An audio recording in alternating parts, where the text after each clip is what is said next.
Fox Sports 1 College Football is presented by Cree LED Bulb. Mike Pereira is poised back in our Los Angeles studios should we have controversial circumstances and reviews of plays. Brady Quinn alongside here in Memorial Stadium.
Tackle made by number 12, Captain McDonald.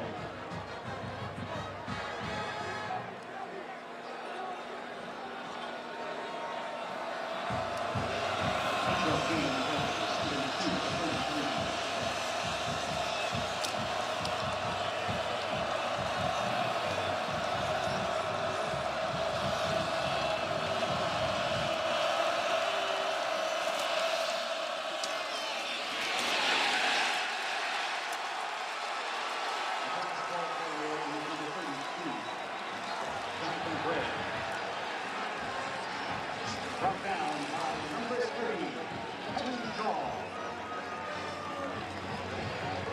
Nobody on the play.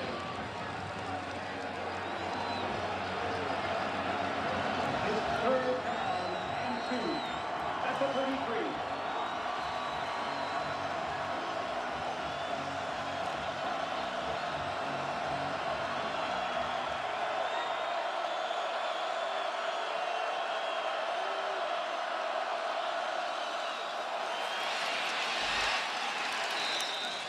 Ball carrier number 28, Malcolm Brown.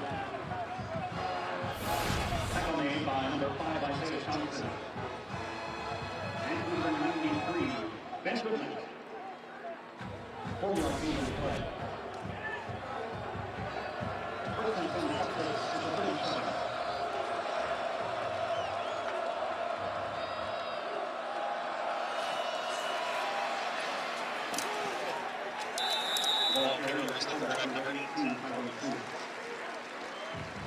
Brought down by number 31, Ben Heaney.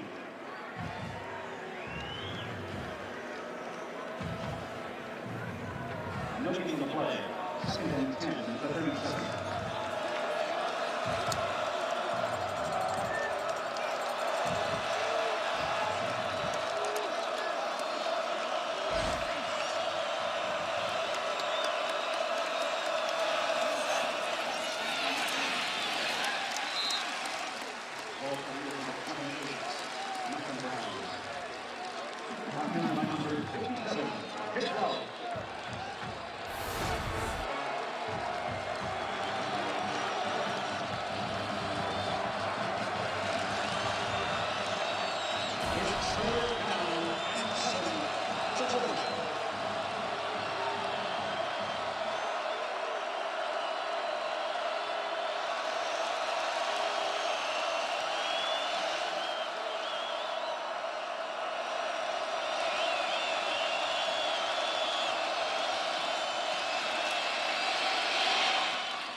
Apologies for our audio difficulties.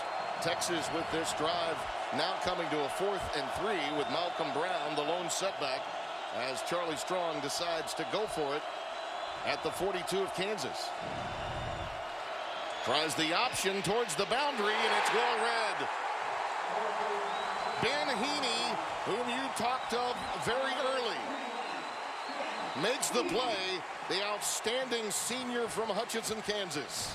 Just great disciplined defense by Kansas. Both Jake Love and Ben Heaney had each of their man in the option play. The Jayhawks are happy. They get a stop. And we're not being paid by the word. We'll be right back.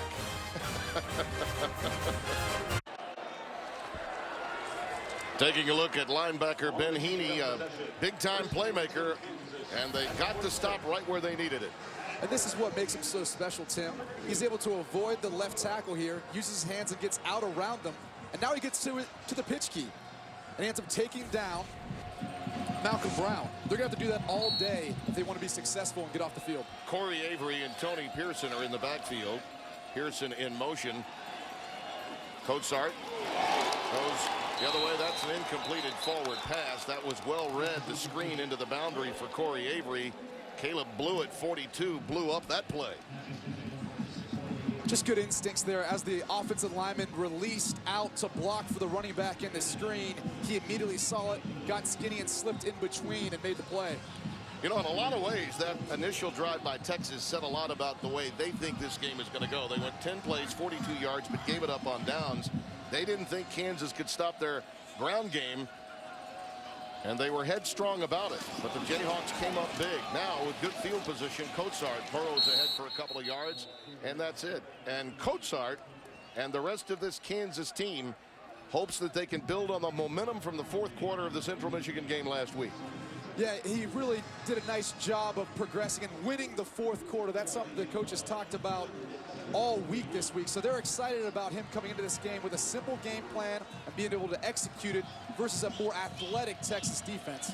The words Charlie Weiss used when we spoke to him earlier in the week was play a complementary game. A lot of times it could be field position. Well, that's the sequence they're in right now. Coatsart rolling out, looking for his man and finding him inside the 20-yard line and down to the 15.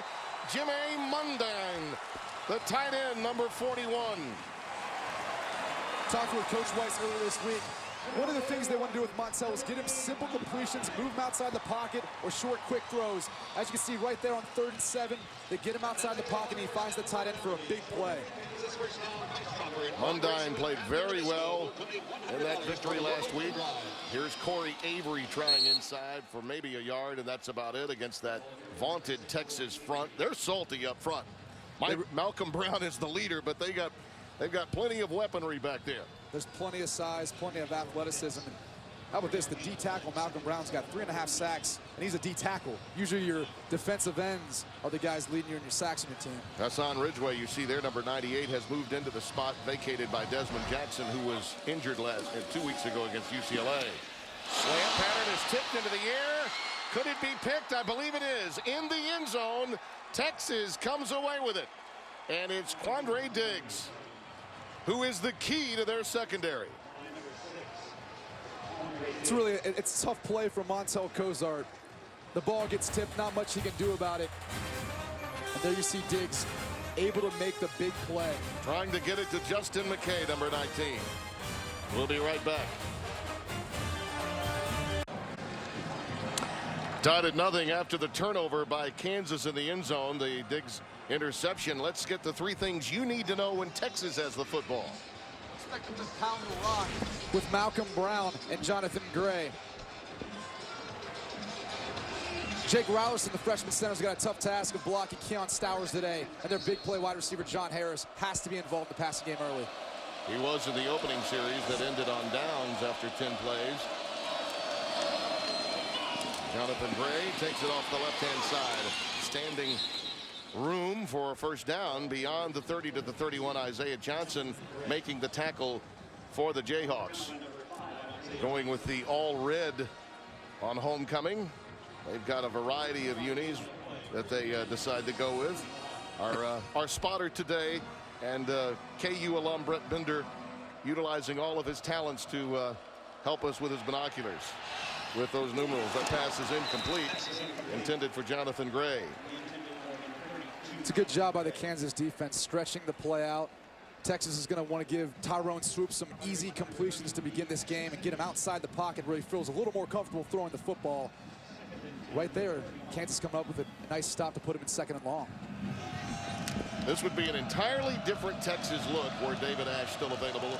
By now, all should know the story. Having to retire from the game after so many concussions he incurred throughout his career. That allows Tyrone Swoopes, who is an outstanding athlete, to play this position, and Gray takes it again ahead for 5 yards. Brady, let's get your 4 keys to today's game. Well, for Texas, you can't look ahead. They've got Baylor next week, but this could potentially be a trap game. Even though they're 1-2, they can't look past this game. They really need to get a win and get back on track. And for Kansas, they need to keep the score in the 20s, not the 40s. They're not built to win a shootout. In a lot of ways, the Texas matchup helps Kansas because they do have a young quarterback. They have simplified their offense and are probably going to let the clock roll with Gray and Brown running the football. Pre-snap movement, and it appears that Stowers might have been a little quick. He's pounding his own head. We shall see. I don't think there's any might have about it, Tim. Yeah. It looked like he was trying to get a jump on the ball. Offside, defense, number 98, 5-yard penalty, 3rd down. And there's the matchup we're going to look at all game today. Keon Stowers is just a big mountain of a man, and he's got the quicks and athletic ability to be able to disrupt this Texas offense. Right up the gut on 3rd and 1. Looks as though Gray's got enough for the first down. Right foot spot. Ooh, very close. They do get the first down by just the nose of the football, it would appear. Tim, we're going to see this battle go back and forth all day between Stowers and the KU defensive line, this young and inexperienced offensive line of Texas.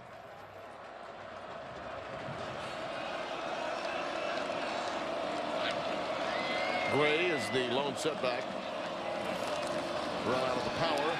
Ooh, deep 5-step drop. And now some pressure coming, and Swoopes is in trouble. Taken out of bounds back at the 36-yard line. Andrew Bolton, the buck end, providing that pressure, number 95. Heaney was also over there.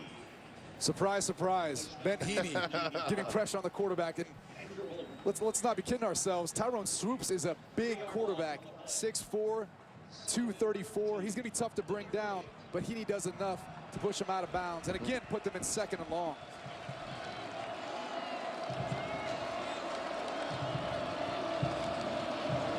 Well, after 1 3rd down and 6 became 3rd and 1 because of a penalty, Texas now in a 2nd and long situation. The play clock winding down. That could be 5 more. It is.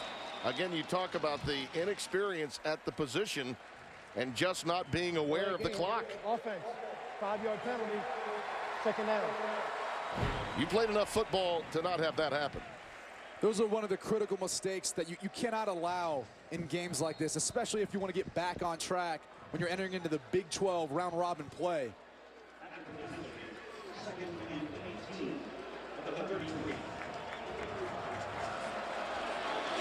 Ja'Cory Warwick has come in at wide receiver. They go with 5 wides and an empty backfield. Warwick is down at the bottom of your screen. 2nd and 18 now. 19 we'll call it officially. There's the athletic ability of Swoopes. He saw a lot of green to the right side and gets all the way out to the 40-yard line. Excellent job by him that time. Dexter McDonald pushed him out of bounds, but just a yard shy of a 1st down. Or the original line of scrimmage, I should say. He gets about 8, so 3rd down and 11 coming up. Good coverage by the KU defensive secondary there. Nowhere for Swoopes to go. He does the best he can to get back past the line of scrimmage and put them in some sort of 3rd and makeable situation. Malcolm Brown comes back in.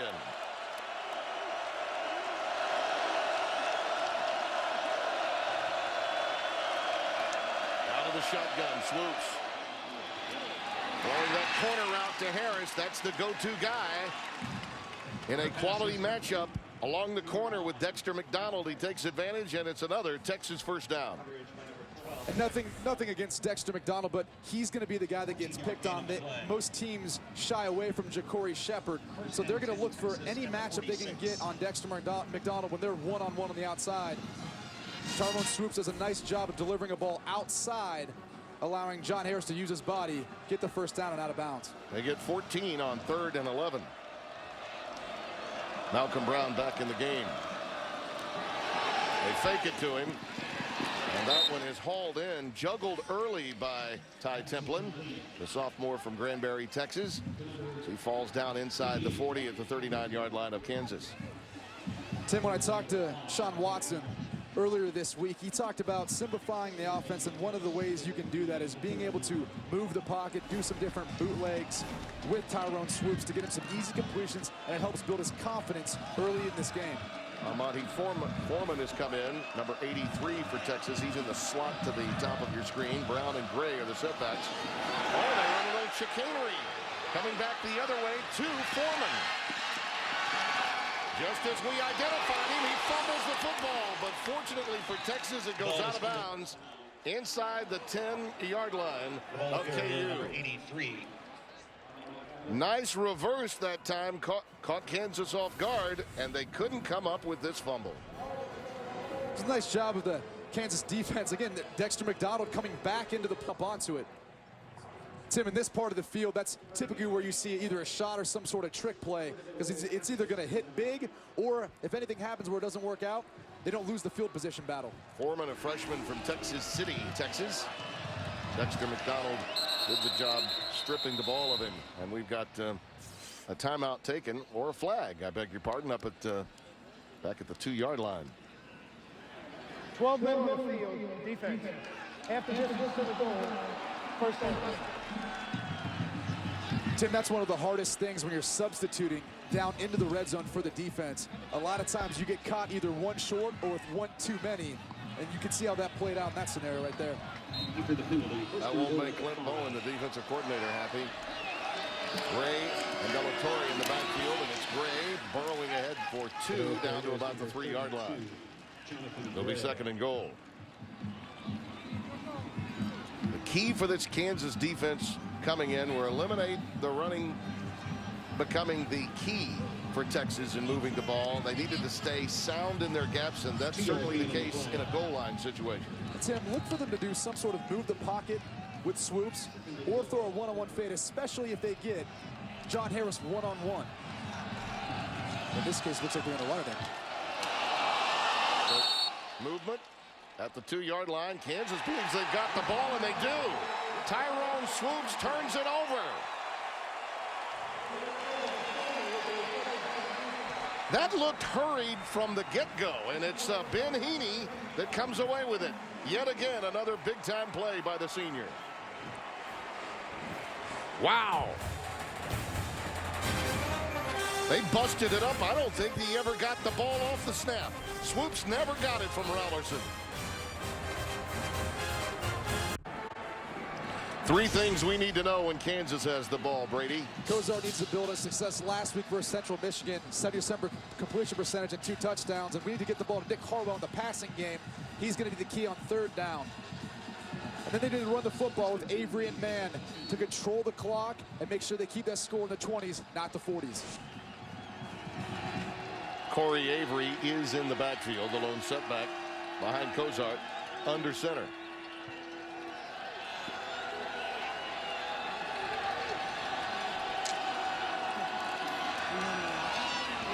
And it's Avery right up the middle to the 7. I know you wanted to examine the turnover again, the problem with the center exchange to the quarterback.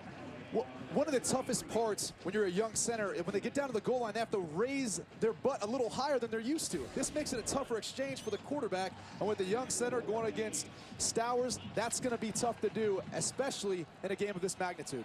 So Swoopes really never got the ball from Rollerson. On 2nd and 4, Kozart under pressure, lets it fly, and it's incomplete. Fans thought there might have been a little contact there between Nigel King, number 9, and Michael Thompson, the free safety. Kansas really feels like Nigel King can be the guy to throw to down the field for their big plays. He's a big body guy at 6'3", 210 pounds. They're going to try to take some shots early and soften up these corners on the outside for Texas. Well, Texas has had 2 drives of 10 and 11 plays each, yielding nothing. So Charlie Strong does have the low scoring affair he wanted, but they need to move the chains here. And this pass is incomplete. Intended for Avery coming out of the backfield. So in the world of field position, it's still advantage Texas and Charlie Strong. And that time, Montel Kozart paid a price for trying to throw the football. Malcolm Brown, one of the defensive tackles was able to come in and get a big hit on Montel Kozart. That's going to be an issue for Kansas if they cannot find a way to protect Kozart or get the ball out quicker. That was Paul Boyette, the sophomore from Humboldt, Texas, that got him right in the chest. Jackson Shipley is back deep. Sure-handed receiving Texas Longhorn, and look at him go here. Wow. A nice cutback inside the 20, and Shipley gets the job done. And it was the punter, Pardula, that finally made the tackle. So exactly what Charlie Strong wanted, quality field position, even after the turnover, is his. A 51-yard punt and a 41-yard return by Shipley. Jackson Shipley, the brother of Jordan Shipley, yeah. NFL wide receiver and career record holding Longhorn. Yeah, and he's 5th, his brother Jackson, 5th on the all-time receiving chart at Texas. Moving in on his brother's record as fast as he can. Malcolm Brown will be in the backfield for Tyrone Swoopes, who turned it over his last time out. That's Harris in motion.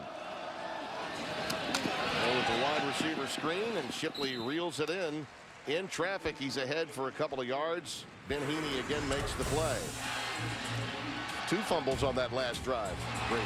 Ball security's got to be a big factor in this game, and Texas so far hasn't taken care of it. That's why a lot of these 10, 11 play drives has ended up with no points on the scoreboard. 2nd and 9 coming up for Texas.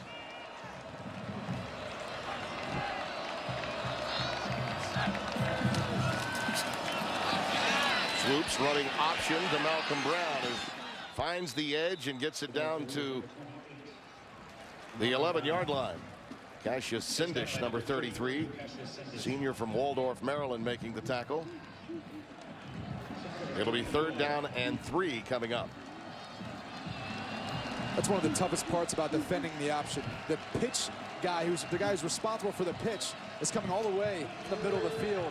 And he's got to be responsible for him, so it takes him a while to eventually get there. Harrison Shipley go flanked up to the top of your screen.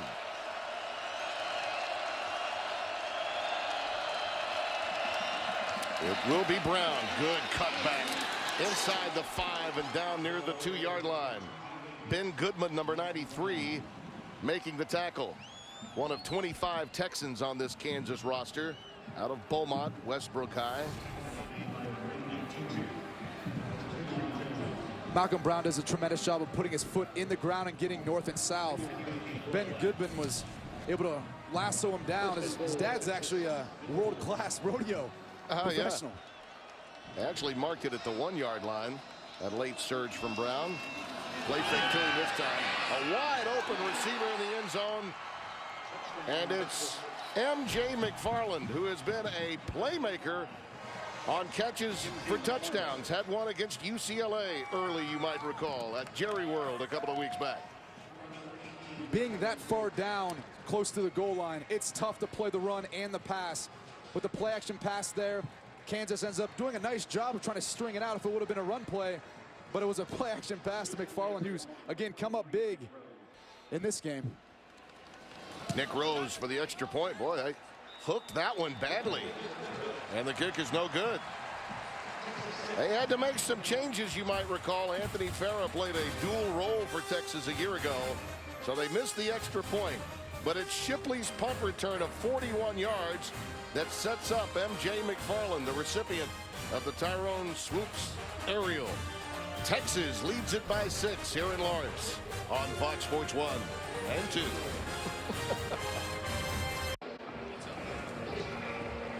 Fox Sports 1 college football is presented by Cree LED Bulb. Tim Brando alongside Brady Quinn. Mike Pereira back at our LA studios will weigh in when we have replay circumstances pop up. Ja'Cory Shepherd is back deep for Kansas. Rose, who missed the extra point, will kick it away. See if that comes into play strategically as the game presses forward. Deep enough into the end zone to take a knee. A reminder tonight, college football returns to Fox as the 7th-ranked Baylor Bears battle the Iowa State Cyclones. Coverage begins at 8 Eastern on Fox and streaming live on Fox Sports Go.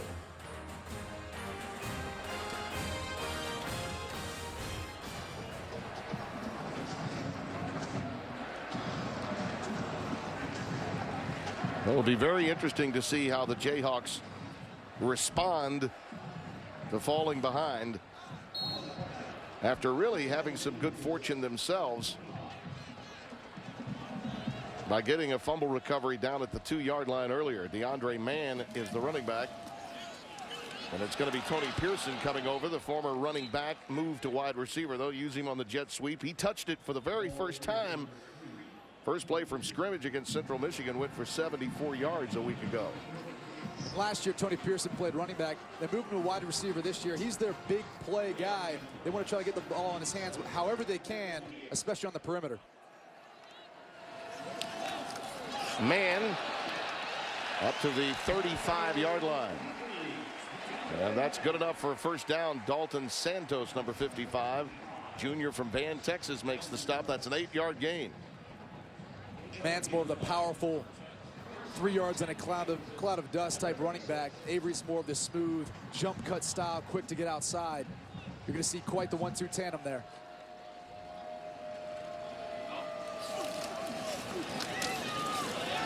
Mann with a bounce out. Head for about a yard, and that's about it.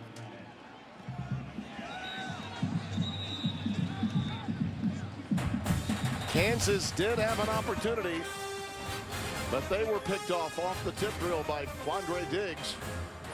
Then the Longhorns took advantage after good field position on the Swoopes aerial. Into the first here in Lawrence on homecoming.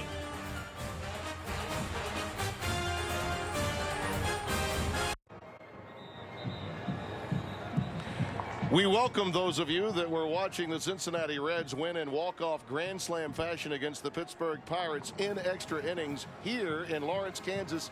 Homecoming weekend and the first Big 12 game for both Texas and the Kansas Jayhawks with Brady Quinn, Tim Brando. Both teams have had opportunities thwarted, but most recently Tyrone Swoopes was able to find his tight end McFarland for the touchdown, but a missed extra point. Yeah, so far it's been a game of turnovers, and he was able to capitalize. And Texas has, and Kansas has not.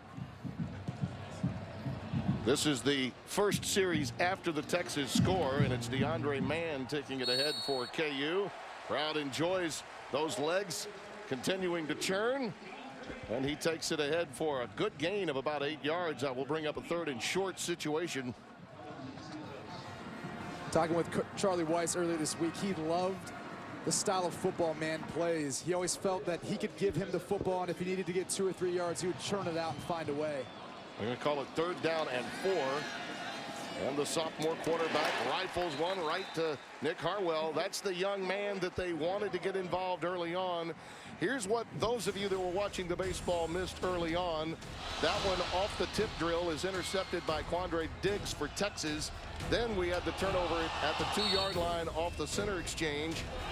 But after a 41-yard punt return by Jackson Shipley, Texas got great field position, took advantage to make it 6-0. And DeAndre Mann, again, strong running by the junior college transfer, Midwest City High School in Northeast Oklahoma A&M. He gets out ahead for another large pickup of 6. Keon Hott and Mike Smithberg are doing a nice job on Malcolm Brown and Hassan Ridgeway.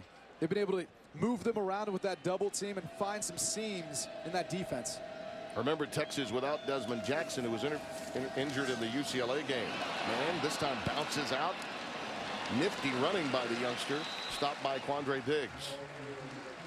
And there was nothing there. That's a positive run out of a bad situation by DeAndre Mann. Very close to the 1st down, inches away. Tim, expect Montel Kozar to move the pocket or find a way to get outside if that's the case. If it is going to be 3rd and short. I think they want to measure it here. That's that movement you were talking about. And then the way to find your way to get some yardage in a bad situation for Mann. Yeah, the KU offensive line has done a nice job of moving the big bodies up front and getting that second level of linebackers and not allowing Jordan Hicks and Steve Edmond to be a factor. Well, that is as close as you can get.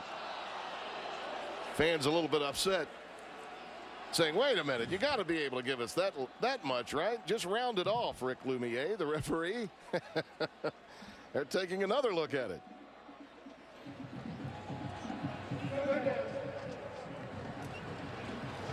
That's as close to having a 1st down as you can be with a 3rd down play coming up. Corey Avery has now checked in, replacing DeAndre Mann. This will most likely be a quarterback sneak here, if I know Charlie Weiss.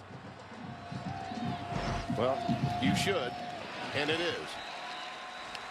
I can't tell you how many times over the course of my career you got that call on 3rd and short. Even 4th and 1. He's not afraid to let the quarterback be the one to go ahead and get the 1st down. Because of my schedule this week, we had a Thursday game, Joel Klatt and myself. I talked with Charlie separate of your conversation yesterday, and he told me that you, on more than a couple of occasions, stared back when you got those calls on 3rd down and short. Avery remains in the backfield, and that time that was an unblocked defensive end. Cedric Reed makes the tackle for a loss. Speaking of Brady Quinn, that was a pretty good association you guys had. A 19-6 record overall during your 2 years with Charlie at Notre Dame. Yeah, I really wish I would have had the opportunity to go to school and play for him for 4 years. He came in my junior year, and we were able to improve things on offense and get to a couple BCS bowls, which no longer are really a factor now. Yeah. Now it's a playoff system. Got to the Sugar Bowl against LSU. And that time, Coatsart finds his way almost back to the original line of scrimmage with that scamper. Steve Edmond, number 33, the senior from Dangerfield, Texas, making the tackle. Tim, this is one of the differences in Montel Kozar as compared with Jake Heaps and Dane Chris, quarterbacks who were here before him. He's got that ability to get out of the pocket, whether it's on a quarterback draw or scramble, and make a big play for you. 3rd down and 11. Cozart rolling towards the boundary and just outside the tackle box decides to live and fight another day. There was nothing there. That's a smart play by Cozart. There's no reason to force it.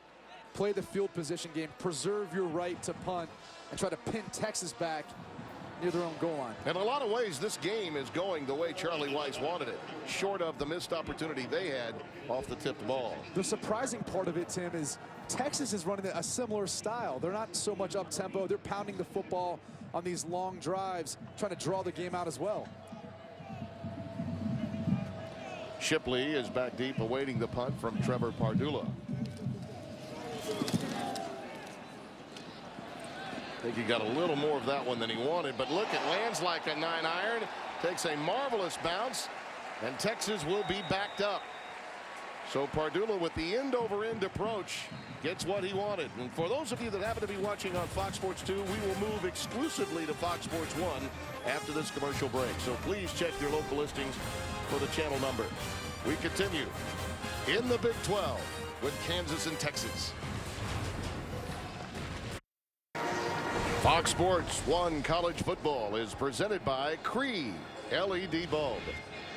Tim Brando, Brady Quinn, Mike Pereira, Memorial Stadium, Lawrence, Kansas. Mike back in our Los Angeles studios. Marvelous punt by Pardula, leaving Texas back at their own 5-yard line, and Jonathan Gray will be in the backfield. They do go with a fullback in this formation, so they go with a straight eye. Jonathan Gray dotting it. Right up the gut for 2 yards, and that's it.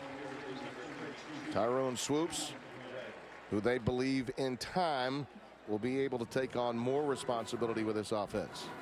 Tim, they've been pounding the football, but this is the type of game they'd like to play with Tyrone Swoopes.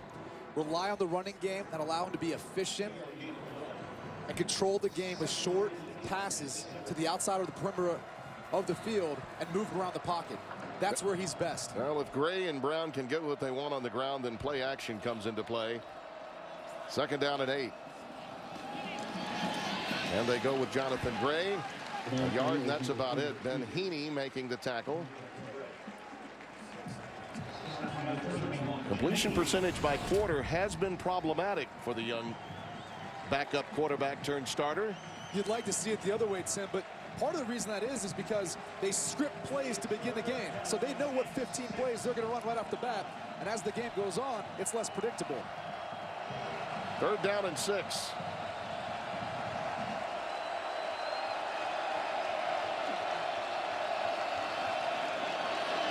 Looking for Shipley.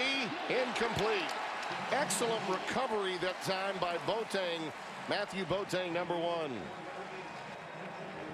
And that's the matchup we're going to see on 3rd down. Jackson Shipley versus Matthew Boateng. Boateng does a tremendous job of getting back into phase with the wide receiver and just getting in the way. That pass was a little underthrown, too, when you think about it. Harwell is back deep in the punt formation now. William Russ, number 4. Averaged over 50 per punt. He had 6 boots in that UCLA game. Senior from Shreveport, Louisiana. Low boot, gets a Kansas bounce this time. And it belongs to Kansas. Can the 19-year-old super soft, Montel Cozart, who they decided to change the offense for, get it done with quality field position? We'll find out.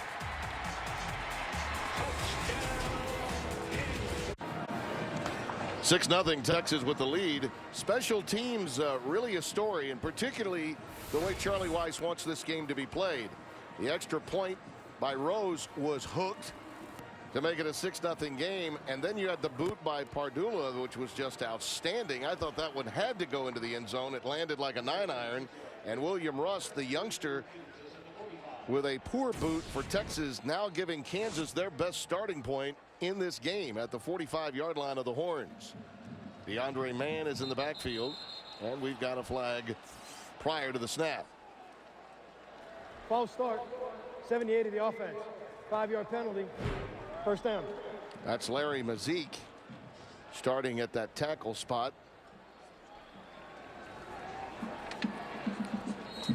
Those negative plays Not something Charlie Weiss likes seeing, particularly with that kind of field position to open a series. DeAndre Mann popping it inside the 45 to the 43. Let's get back to Los Angeles. Greg Wolf for this Lowe's Never Stop Improving game break. All right, thanks. Let's go to Raleigh, North Carolina. #1 Florida State in a battle. Florida transfer Jacoby Brissett. Unreal effort here. The Noles defense cannot bring him down. He finds Jonathan Alston, 8-yard score. That made it 24-7. It's 24-21 in the second. Back to you. DeAndre Mann is stopped after about a yard pickup. Malcolm Brown with the tackle. Listen, those former Florida quarterbacks seem to fare pretty well elsewhere. Murphy at Boston College, and now you see what Jacoby Brissett's pulling off. But North Carolina State has had a penchant for that, going all the way back to the Torrey Holt era against Florida State. 3rd down and 6 for KU. Blitz coming. Cosart runs right where the blitz came from and manages to get to the 40-yard line. 4th down. Does Charlie still play field position here? It's going to be a tough call. Clearly, they don't have a kicker with enough leg to get it there. They can go for it on 4th down, but then you're possibly forfeiting at the field position battle. So yeah, I think he's going to throw the punt team on here. Yeah, I think it's a good idea. It's certainly in keeping with what Weiss had to say to us prior to the game. Playing that complementary role and maintaining field position, that's the way he wants to do it today. And I think he wants to rely on the defense, those 9 returning starters, to control this game, not on a young quarterback. All right, let's see what Bardula can do. He stopped it inside the 5-yard line this time. He may want the 5-yard penalty here as the flag is thrown. Delay of game, offense, 5-yard penalty, 4th down. That gives him a little more room to work with. Yeah, and that penalty is never going to hurt you in this case because, again, it's running down the clock more, controlling the tempo of the game, and it gives him more room to work with. Maybe he can use that pitching wedge again to get him down inside the 5.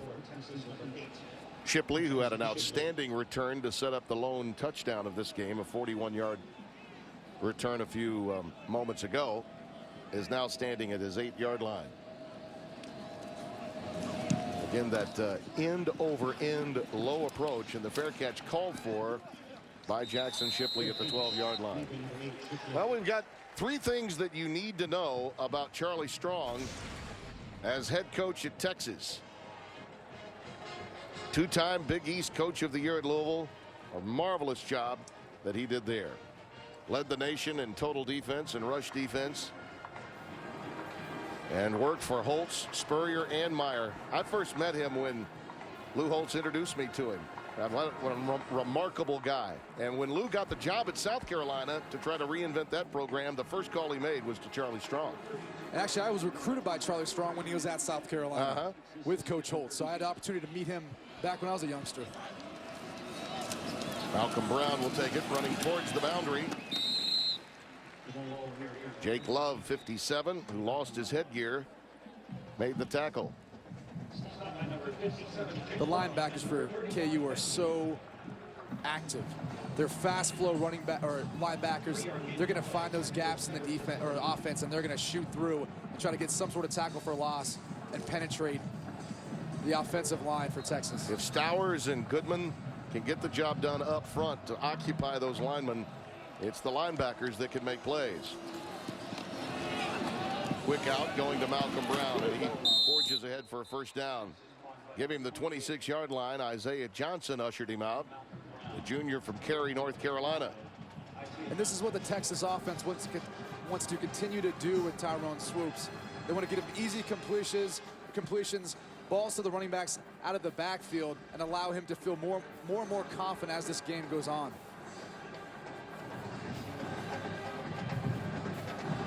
Quickly played first half with a lot of running plays and a number of empty trips by Texas. Drives of 11 and 10 plays that ended with no score.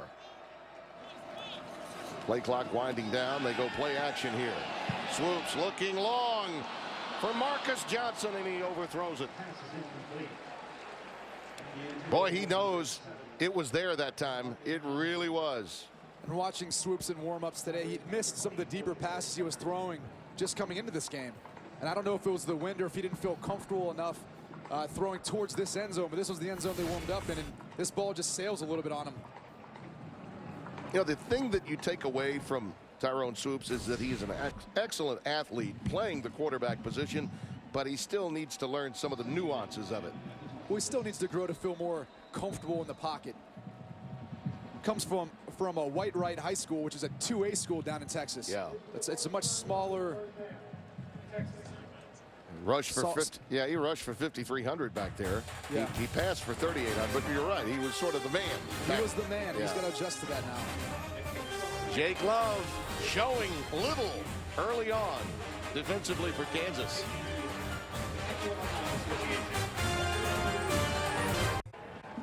Fox Sports Supports is proud to team up with the Boys and Girls Clubs of America. Boys and Girls Clubs help young people reach their full potential as productive, caring, responsible citizens through programs that promote character, leadership, education, healthy lifestyles, and more. Visit foxsportssupports.com. Malcolm Brown, the lone setback behind Tyrone Swoopes. Second down and 10. Looking for Shipley, incomplete. This is incomplete. Intended for number 8. Greg Allen, number 22, had the coverage. Sophomore from Houston, Texas. And coming into this week, that's the matchup they wanted to work. Jackson Shipley in the slot versus Tevin Shaw or Greg Allen there. They play about 7 to 8 yards off in the slot. There's a lot of cushion, so there's a lot of room to work for those Texas wide receivers, whether it's Shipley, Johnson, or Harris. Those two are nickel backers from time to time that will be brought in when they go with the 5 defensive backs. Malcolm Brown is the setback on 3rd down and 10.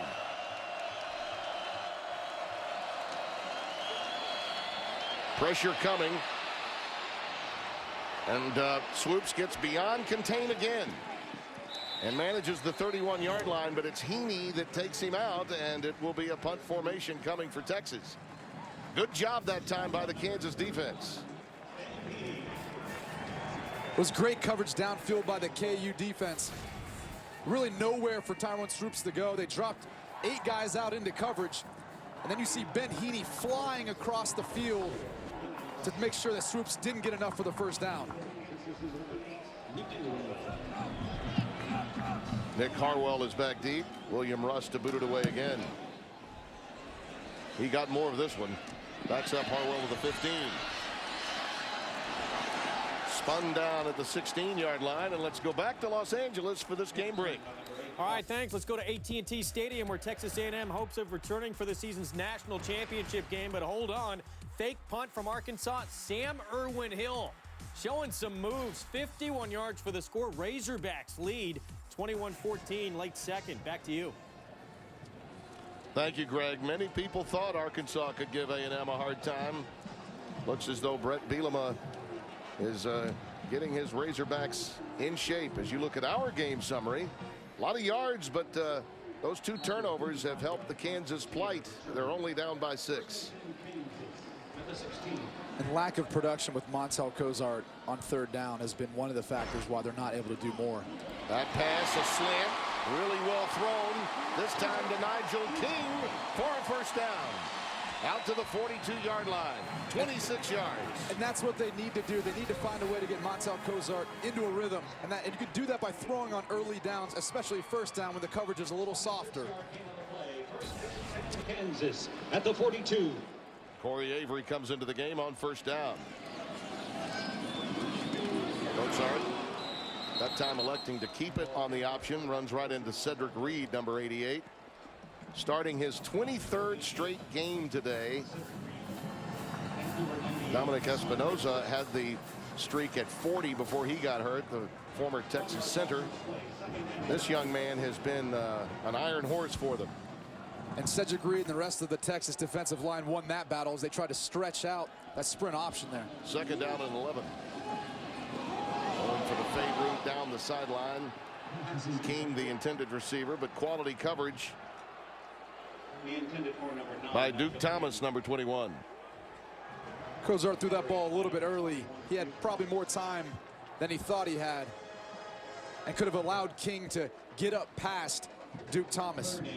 Seeing really two very gifted, athletic, but very raw quarterbacks today. And this is the first conference game of the season.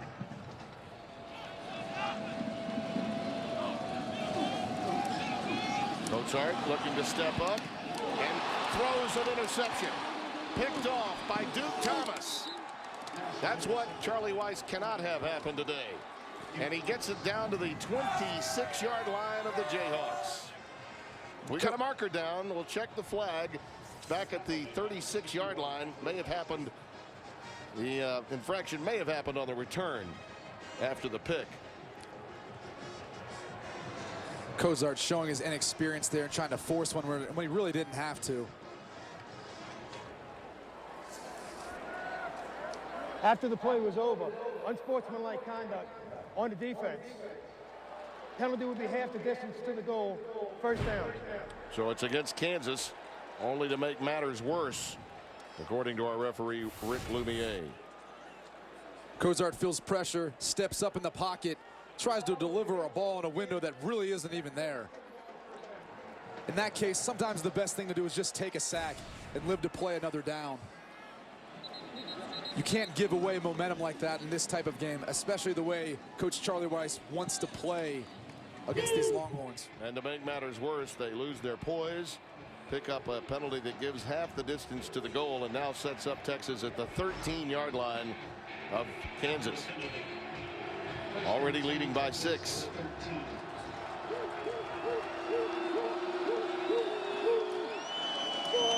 Jonathan Gray. Right off tackle, gets it down to the 8-yard line. Pick up a 5. Talking to Sean Watson this week, he really wanted to establish the running game with Brown and Gray. Well, they're going quickly here, 2nd and 5. Nothing doing this time, though. Tevin Shaw coming up from the defensive back position to nail him at the point of attack. So it's 3rd and 5. They thought they could catch him off guard there. Yeah, run they the did. same exact play and come back with a little more up-tempo. May have outsmarted themselves in that situation.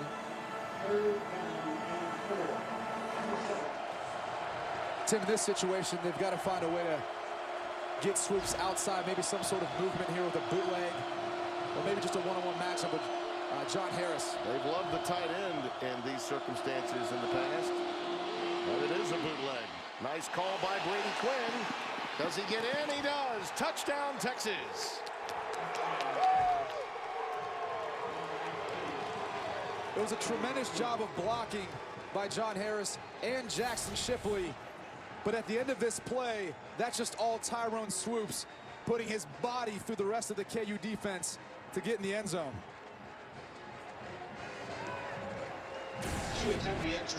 Sometimes you line up and you just say, my guys are better than your guys.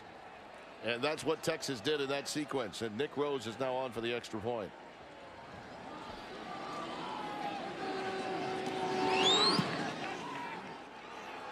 A little more patient that time as he puts it through to make it a 13-0 lead. Tyrone Swoopes with a little bootleg action as prescribed by Brady Quinn. It's a 13-point lead. Forward to that in those so-called weekends where you have matchups outside dueling top 25s. What do you get? You get a dog day afternoon and you get a lot of conversation pieces. That's what the college game is all about. It really is. It's why we love it so. Corey Shepard awaiting the kick from Rose here at the University of Kansas Memorial Stadium.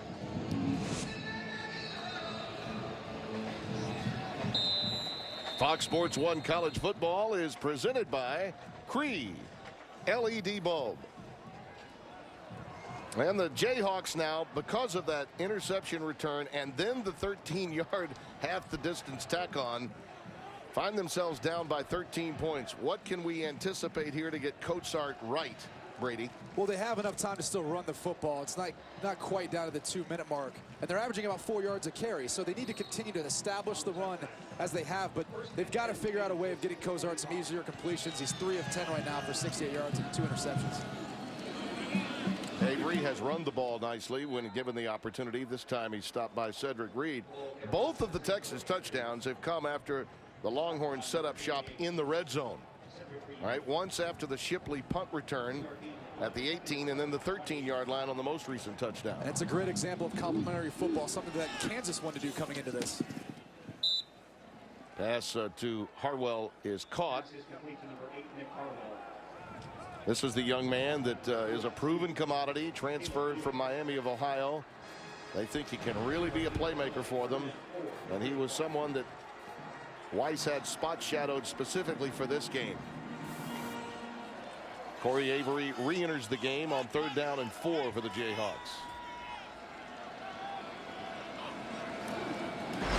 Pressure coming up the middle. Kosar saw it and reacted favorably to it. Linebacker came shooting. He knew that that would provide an open area, and he made a play. 1st down. Texas plays a lot of man-to-man defense on 3rd down. This is a design quarterback draw for Montel Cozart, because there's always going to be someone who's ready for the quarterback, but the running back was able to get out in front and get a block for him. That was Edmond, the linebacker, that came, and he took advantage. Right at the sidelines, he got a bump from Edmond, too. I believe he was blocked. Crowd reacted to it, but not a late hit. He was coming off a block. So Avery, no flag there. Avery not helping out his quarterback on that one, trying to, but inadvertently gets hit. 2nd down and 11. We'll call it 12.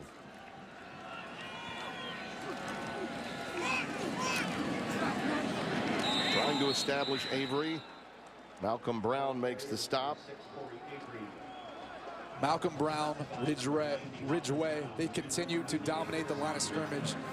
And that run average is slowly starting to meet down underneath 4 yards per carry. They've got to do something to open up the passing game and get a more favorable box count for them to run the football against. This is a stout front 7 that Texas has. 3rd down and 9. Out of the shotgun.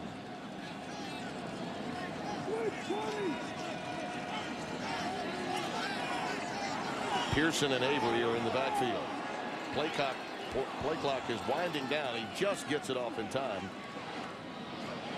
And the out pattern is caught by Harwell. That's a big league throw and catch inside the 45 of Texas. And Harwell's the guy Kansas wants to get the ball to in order to jumpstart this passing game. Cozart feels most comfortable throwing to him. He's the most experienced they have, and he's the most sure-handed.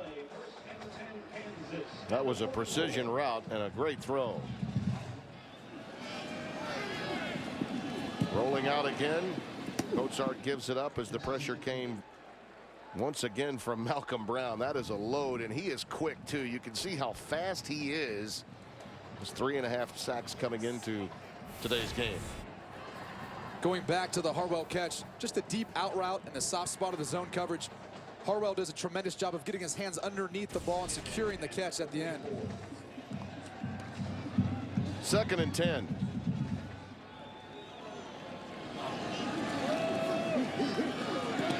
And once again, Edmond was coming, and they ran the ball right into his blitz. Avery stopped in his tracks, and they continue to shoot the linebacker Edmond. Steve Edmond keeps creeping up into the line of scrimmage. The offensive line for KU is having a hard time deciphering and communicating who's responsible for him. He ends up coming through and be able to disrupt the offensive running game for KU. So after no gain, 3rd and 9. Well, the quarterback draw does not work. Charlie Strong's defense dictating tempo. He'll quickly get a timeout. Hassan Ridgeway, 98, made that stop. Texas looked ready for that quarterback draw. Yes, they did. Well, coming up on AT&T halftime, Rob Stone, Joel Klatt, Dave Wannstedt. And as you heard a few moments ago, there are some surprises and frenetic finishes to discuss on this late September Saturday in college football. Todd Gurley jumping himself back up into that Heisman conversation with his performance today. Yeah, indeed. And Tennessee made him work through the course of that game.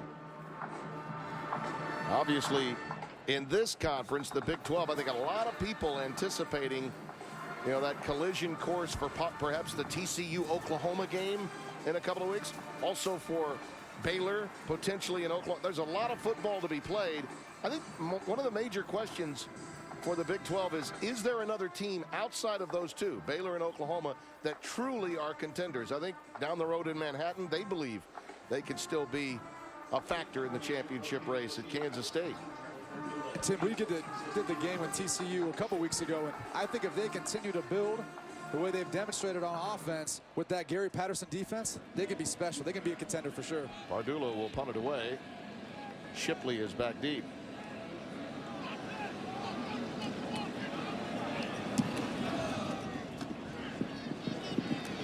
Fair catch is called for.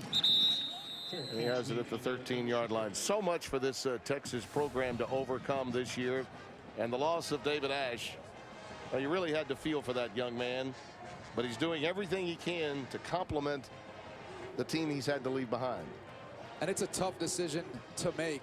It may seem easy for those people on the outside, but when you're a player and you're passionate about the game of football, to be able to decide to hang up the cleats when physically you feel like you're ready, that's one of the toughest things to do, but it's for the betterment of him moving forward.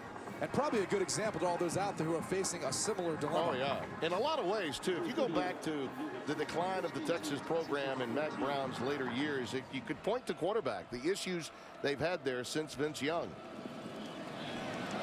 That pass is caught, rifled in there to John Harris for the first down at the 25-yard line. 1:24 remaining in this second quarter. A 13-yard pickup. And that's one of the biggest differences between David Ash and Tyrone Swoopes is David Ash had a much bigger playbook than what they're giving Tyrone Swoopes. Streaking down the sidelines, Ja'Cory Warwick, and that pass off target. Second down and 10 coming up.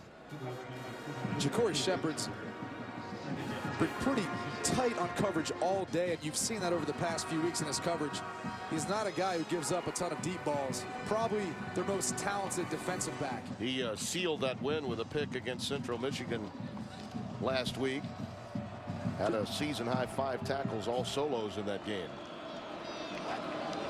Malcolm Brown has come back in. Texas working out of the shotgun.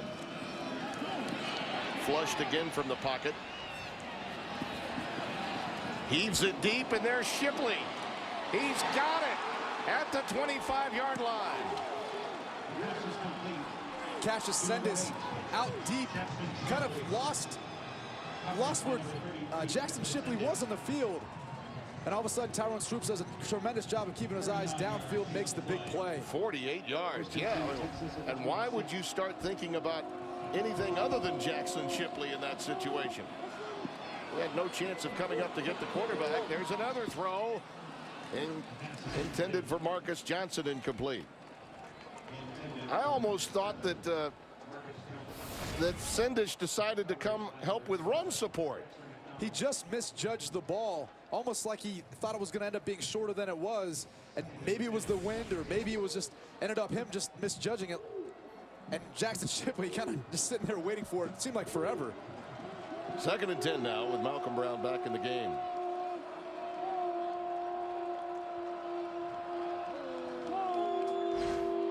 Pressure coming, and that pass is caught by Brown, but he is quickly knocked out of bounds.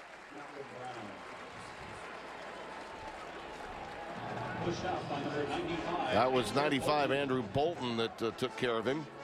Bolton sniffed that out right from the get-go. He almost ran right with the back on the screen. Youngster from Bolton, Mississippi, Hines Community College. Well, 3rd and 15 now, and this is a very important sequence for the Kansas defense. Tim, expect them to throw something short here, possibly to get them better field goal range.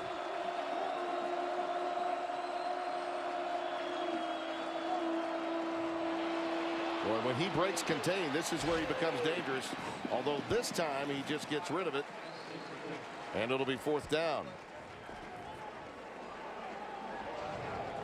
4th and 15 at the 31. So we'll see Rose, and this one will be from some distance. It's 2 out of 4 so far this year. Kansas brought all-out pressure there, and as Tyrone Swoopes evaded the rush, he actually ended up having his running back Malcolm Brown running wide open down the middle of the field, but unfortunately that time didn't happen to keep his eyes up and see him. This will be a 48-yard attempt with a slight angle off the right hash. It's blocked by Jake Love. Picked up by Sendish. And he stopped at the 38 with 23 seconds left. That will build some momentum going into the locker room.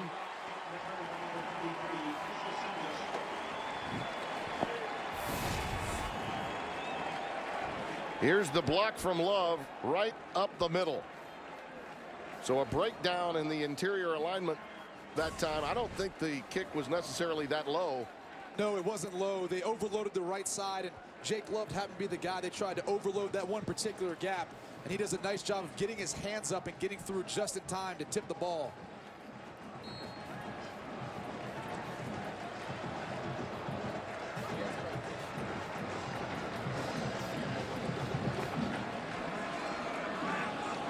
Three wide receiver set for Kansas. Cozart has all kinds of time. Texas only bringing 3, but he doesn't want to make another mistake. Young man threw a pick a moment ago that cost his team 7 points. So he steps out of bounds. Tim, with this amount of time on the clock, he had 23 seconds. You can go ahead and take a shot downfield. You might get a pass interference. You might get a big play. And if you throw an interception, they've got to go all the way down the field in about 15 to 14 seconds now. And that's tough to do for any offense. So you can be a little more aggressive in these sorts of scenarios. Again, it's the quarterback draw, which gives him enough room, you would think, to at least throw it deep.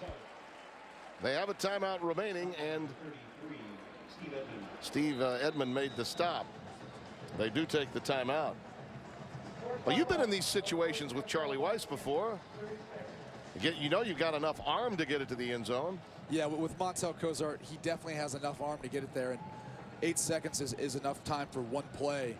Obviously not enough to probably throw it upfield and get down with a timeout, but in this case, I would expect him to try to give some sort of attempt of throwing it down into the end zone. But my biggest concern is, can the KU offensive line hold up versus the Texas defensive line for that amount of time? It takes a while, so they may have to move him or boot him outside, or only send three guys down the field and end up keeping 7 guys in for protection. Well, a reminder, coming up at halftime, Rob Stone, Dave Wanstadt, Joel Klatt will be busy to talk about the survival and help of Todd Gurley that you were mentioning, Brady Quinn, a few moments ago, and whether this game for Baylor against Iowa State is a trap. Watch for the corner pressure here off the edge, coming from the boundary. Nope. Well, rolling out the opposite direction, he decides to throw it, and guess what? It's picked off by Duke Thomas. That's a tough throw to make, rolling to your left and throwing back to your right. And Duke Thomas has his 2nd interception of this half. They only rushed 3 there, and they still got pressure on the quarterback. That's never a good sign when your offensive line is able to double at least 2 of those guys.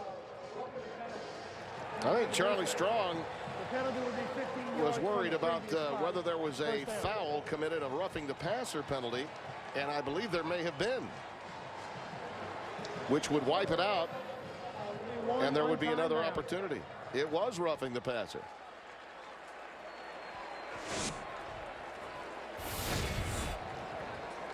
Cozart extends the play, and Ridgeway. That's a good call. Yeah, it's just a poor decision on his part, especially looking in retrospect when they ended up intercepting the ball. Yeah. There's no need for it. And now that moves the ball to the 37-yard line. Here's the call. This is the 2nd timeout called by Kansas in the 2nd half. Timeout will be for 30 seconds only. Well, not only do they get a 2nd chance, they had another timeout to talk about it, and a huge mistake by Hassan Ridgeway. And with that last play, they thought they had enough time to get the ball to the boundary and get out of bounds for possibly another shot with the way they rolled him out as far as what the routes looked like downfield. In this case, it's the last play. You've got to throw some sort of Hail Mary or maybe some sort of pass underneath with a lateral, somewhat of a trick play in order to get yourselves in the end zone. But again, can they protect Cozart for long enough to give the wide receivers an opportunity to get downfield into the end zone? Well, one thing they haven't done is they haven't been able to identify Steve Edmond when from that middle linebacker position. He's been shooting through. He's gone unblocked many times through the course of this game. One of the things KU likes to do when they run the football out of the shotguns, they're going to pull one of their guards, and they happen to be shooting him in the gap where the guard's pulling too, so he's not quite able to get there in time, and he isn't able to identify if that's his man in the blocking scheme. Well, you see the bunch formation to the top of your screen, the diamond with those receivers, and they'll launch it in that direction. See what happens with a jump ball situation in the end zone, and it's picked off again by Duke Thomas. Well, if at first you don't succeed, try again. One was wiped out. He gets the second pick anyway. I think Duke Thomas has caught more balls from Montel Kozart today than any of the wide receivers at KU. Well, we've come to halftime in a series dominated by Texas. It is a lovely afternoon here in Lawrence, and coming up after this break, we're going to be sending you back to Los Angeles and Rob Stone for highlights and updates on AT&T Halftime. Right now, the Horns trying to get back on track in Big 12 play on Fox Sports 1.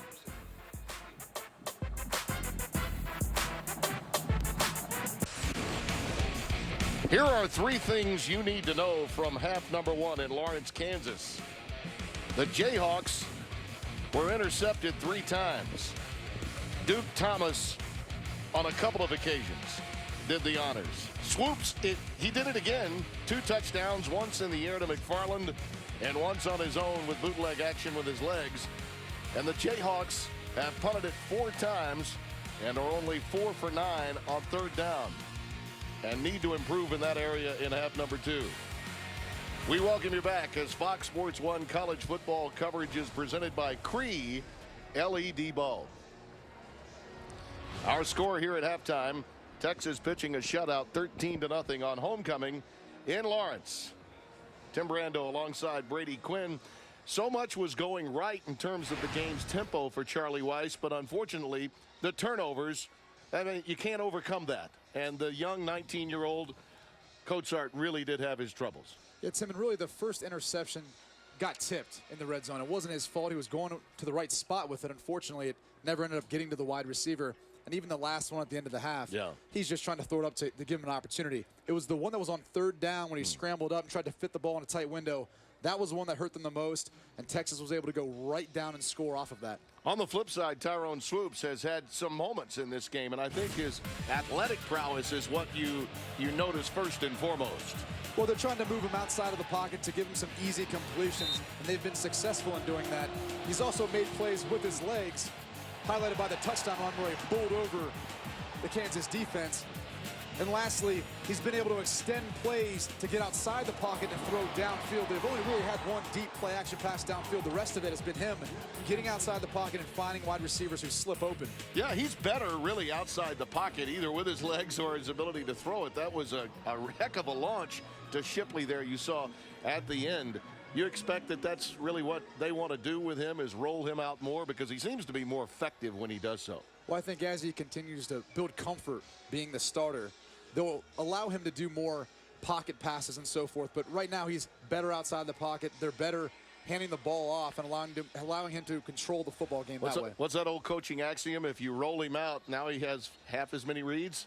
So that's the way.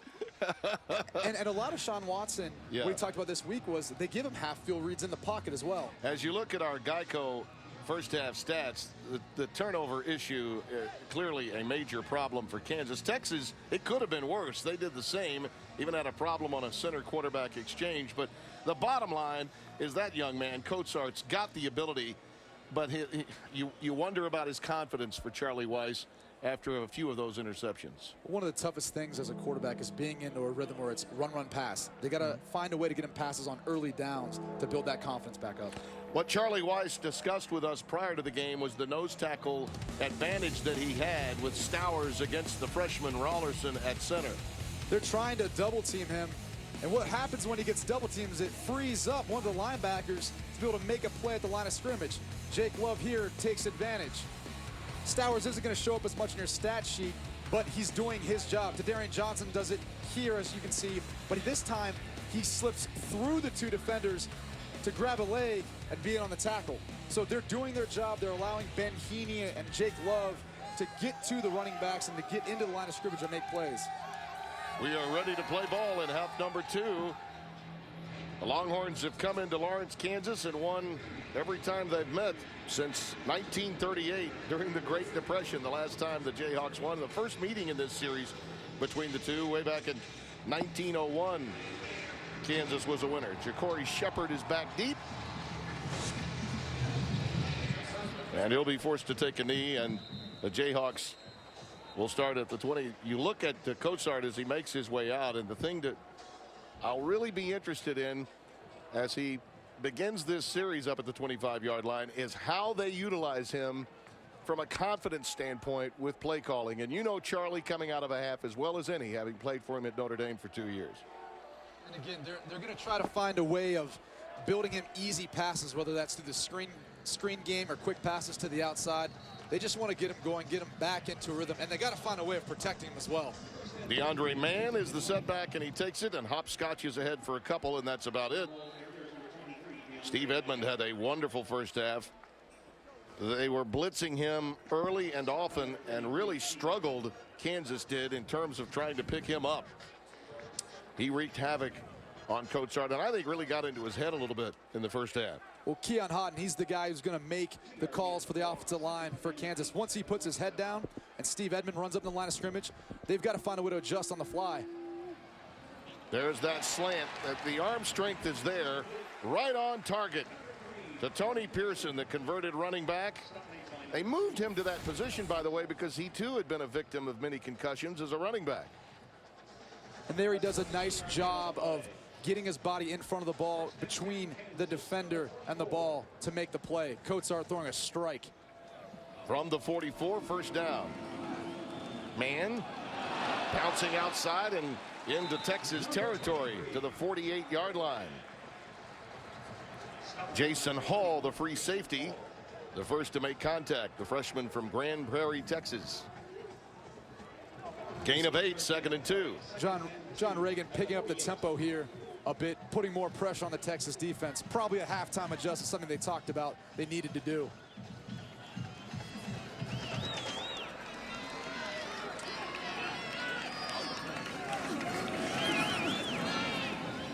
Pass is incomplete, intended for McKay. Duke Thomas was providing coverage. Very productive first half for him with a couple of picks, including 2 at the end, one that didn't count and one that did to close out the first half. Duke Thomas has done a tremendous job of staying on the hip of his wide receivers and not leaving their side.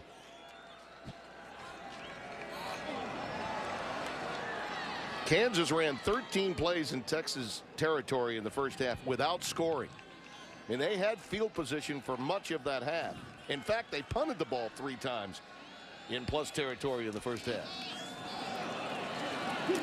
Mozart keeps it and is ahead for the first down inside the 45 to the 43. And he hurt himself, I believe. He's holding that right elbow shoulder, it appears, but maybe he's going to pick himself up.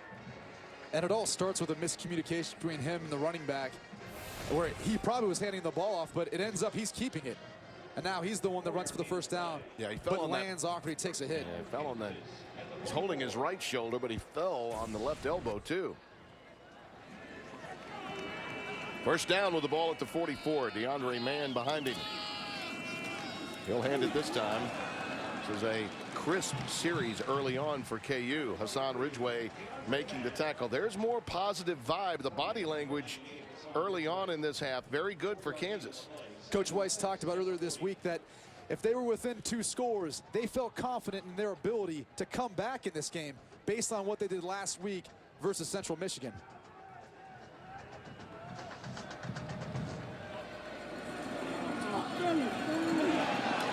Mann to the 35-yard line, about a yard shy of the first down. Paul Boyette, 93, made the tackle. His quote to us was, "In 2 years and 3 games, I finally saw my club win the 4th quarter." The game was tied at 10 against Central Michigan last week. Really a tough team defensively in the Mid-America Conference. That was quite a statement for Charlie to make. Only his 6th victory here at Kansas since taking over as head coach. Mann gets to the edge.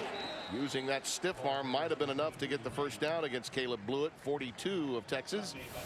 And it's another first down for the Jayhawks. Man gets outside and is able to use the stiff arm to get just enough for the first down. Again, running tough. That's the change up between Avery and Mann. Is Mann's the more downhill, use his body to get the extra yards. Gottsart with a corner blitz coming, and he did not recognize it.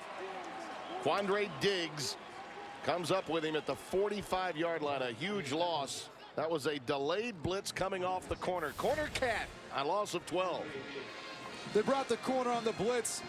Gottsart doesn't see it till late. They actually had double moves on the outside, so it was a little longer developing play, and Diggs ends up getting there before Gottsart can get the ball off. Second and a bundle. We'll call it 2nd and 22.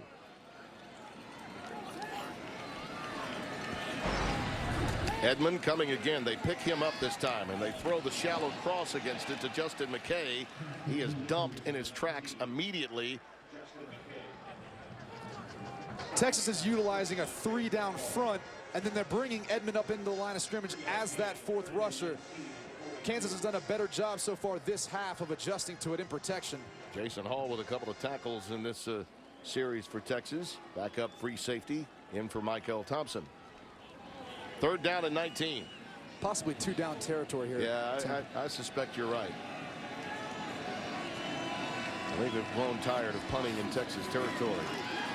Gottsart flushed again and just throws it away outside the tackle box. Well, given that, I don't know. Maybe that with that much yardage left in front of them, they're going to have to boot it. And that negative play, that big-time corner cat blitz, disrupted that series, and you can see how disconsolate the 19-year-old is. Yeah, that's assuming you get a positive play there. In that instance, Gottsart just doesn't look comfortable sitting in the pocket while it starts to collapse around him. He's got to do a better job of remaining patient, allowing his wide receivers to get open downfield, even though it feels like it's getting a little bit tight. He still has enough time and enough room. Trevor Pardula will boot it away. His 4th punt in Texas territory today. Shipley will let it go, and it's in for a touchback. 2 young quarterbacks on display. Tyrone Swoopes had the better of it in half number 1. We'll see what he can come up with in the second. He's taken some live bullets against great competition. No moral victories at Texas, but they did improve against UCLA, didn't they?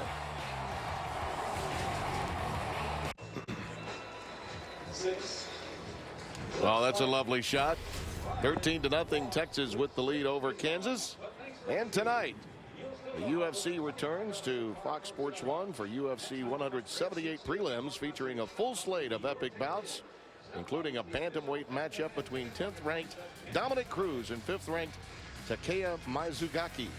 The action starts tonight at 7:30 Eastern on Fox Sports 1 and streaming live on Fox Sports Go. Jonathan Gray, Malcolm Brown in the backfield. Texas takes over at the 20. Quick slant to Shipley, and the 5th all-time leading receiver for receptions made at Texas as a first down out to the 35. Cassius Sindish made the stop. Tim, they ran the ball 23 times in the first half to 18 pass attempts. Now they're going to start utilizing the play-action pass. Now that they're getting Kansas to suck up into the box count, they're going to be able to get their wide receivers in behind the linebackers in that first level of their defense. Spotted it actually at the 34-yard line. First down.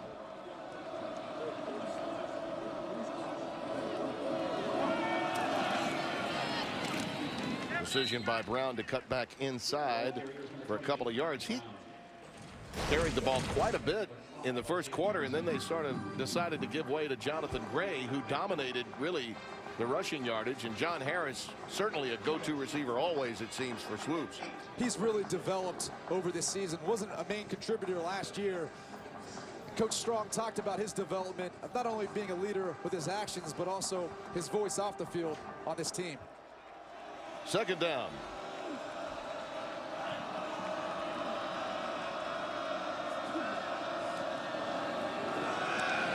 Swoopes again with that bootleg action, rolling left and dumping it away. Good pressure again from Ben Heaney, and it'll be 3rd down and 9 coming up. Those two are relentless.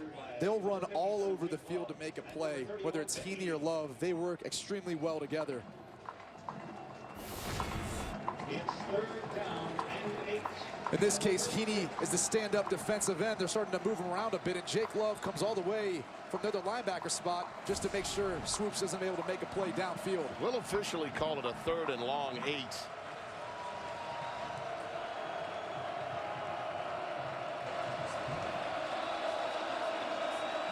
Brown, the lone setback. That pass is caught by Shipley, but he's shy of a first down. And let's head back to the studio in Los Angeles. Greg Wolf with this Lowe's Never Stop Improving Game Break. All right, thanks. Let's go to Carter Finley Stadium. Number 1 in some trouble after a fumble on the punt return. NC State would capitalize. Shadrack Thornton, 10-yard score. Wolfpack lead 38-28 in the 3rd. Tim, Brady, back to you. Greg, thank you. Again, it has happened 3 consecutive times in Raleigh, and 5 of the last 8. Isaiah Johnson is back deep. That has been a real thorn for Florida State, going all the way back to St. Bobby Bowden in his days, the early days of the ACC. That fair catch is called for by Johnson. And the Jayhawks have it when we come back at the 16. Beautiful fall day in the heartland of America. Not far from Naismith Drive. Practice has begun, by the way. It has. Texas doesn't convert on 3rd down, and here's why. Cassius Sendish adds himself to the blitz, and it's an all-out blitz. They're going to end up being 1 short. He spooks Tyrone Swoopes, forces him to throw a ball that ends up being behind Jackson Shipley. Kansas is not respecting Texas's deep ball right now. There was no one in the middle of the field. If Jackson Shipley catches that in stride and breaks a tackle, it's a touchdown for Texas. All right, a first down now for Kansas. And a quality drive that was snuffed out on a 12-yard blitz that forced them in a negative situation. And to boot the ball away. That's a little quick out pattern that's completed to Tony Pearson. And a 5'10", 175-pound senior stopped by Jordan Hicks and Michael Thompson. Kansas starting to throw now on earlier downs, allowing Cozart to feel a sense of comfort there in the pocket and build a little confidence. 2nd and 3. Right up the gut, they go to man. And that's a first down out to the 30-yard line. Hicks corrals him. This is a tough run right here. Tough physical run by man. Getting north and south for the first down. Look, this is a style of football game Coach Weiss talked about he wanted to play, and so far they're executing it. They're down, but they're still within reach. Yeah, you take away the turnovers, particularly the interception in the first quarter in the end zone off the tip ball, and would be a far different circumstance on the scoreboard. Beautiful option, looked out, and it breaks wide open. Good recovery by Jason Hall, and that saved a touchdown, and Edmond is hobbling off, the middle linebacker, number 33. Perfect play call by John Reagan. Right into the teeth of the blitz. They run a sprint option. Cozart does his job and pitches the ball to man who's able to do the rest. DeMarco Cobbs, number 7, formerly 49, has come into the game at linebacker. He replaces in the middle Edmond, and he normally would play behind Jordan Hicks, the outside backer.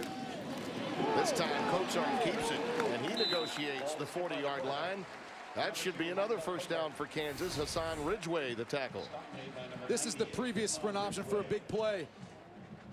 Cozart's going to pitch right off Diggs to man and allow him to get outside to the edge. Great blocking downfield by the Kansas wide receivers. They came back with the same play and said Cozart keeps it and gets a good block by his left tackle, Pat Lewandowski.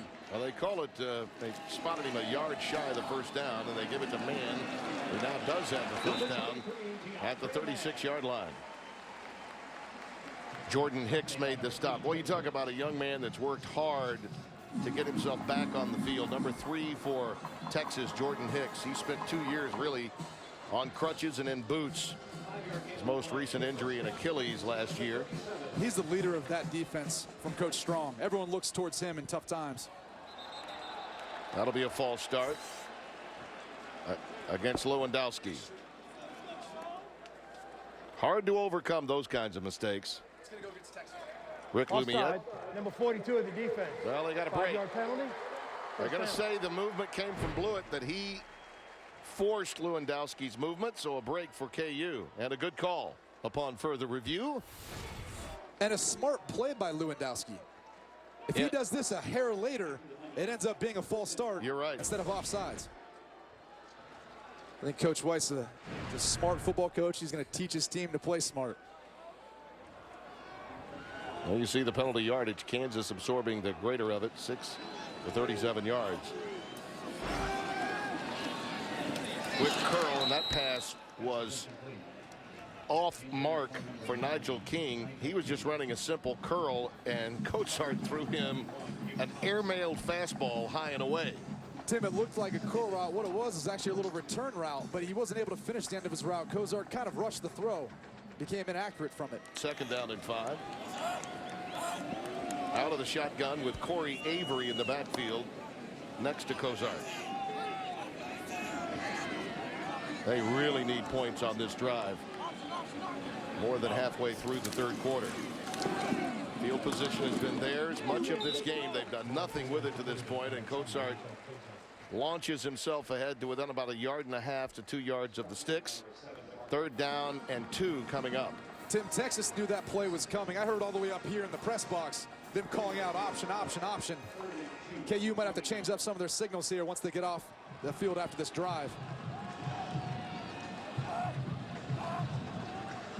Utilizing the hard count, try to draw them off sides or show their hand. Now John Reagan can put them in the play that they want. Play clock winding down.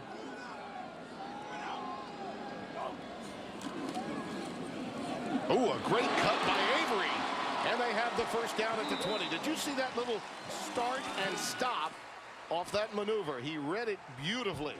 And that's what they love about Corey Avery, is his ability to jump cut and this ability to be smooth and spin and get around defenders.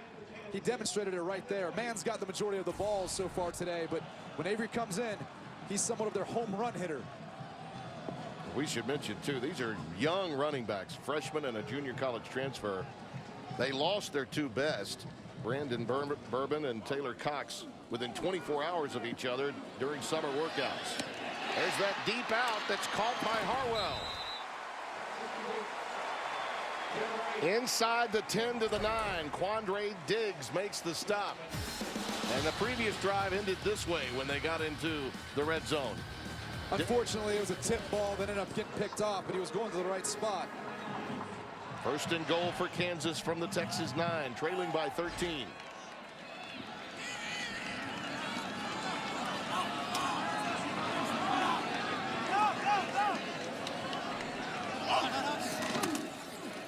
How does this young offensive line hold up against this big, burly Longhorn front 7 inside the 10? Ridgeway makes the stop of DeAndre Mann. Many times you'd say with spread offenses that it's at this territory of the field you bog down, but with Mann and Avery and the compliments they are to one another, perhaps they can line up and get something done on the ground. Well, the defensive line for Texas is nullifying what looks like a favorable box count. Rolling out Cozart. He needs some help. Finally decides to heave it out of bounds. Smart play by Cozart. Wasn't anything there for him. Hats off to the Texas defense for stretching out the play and really good coverage downfield and in the end zone. Avery checks in for Mann. 3rd down and goal for Kansas. Must produce something on this drive. Trips receiver set to the top of your screen.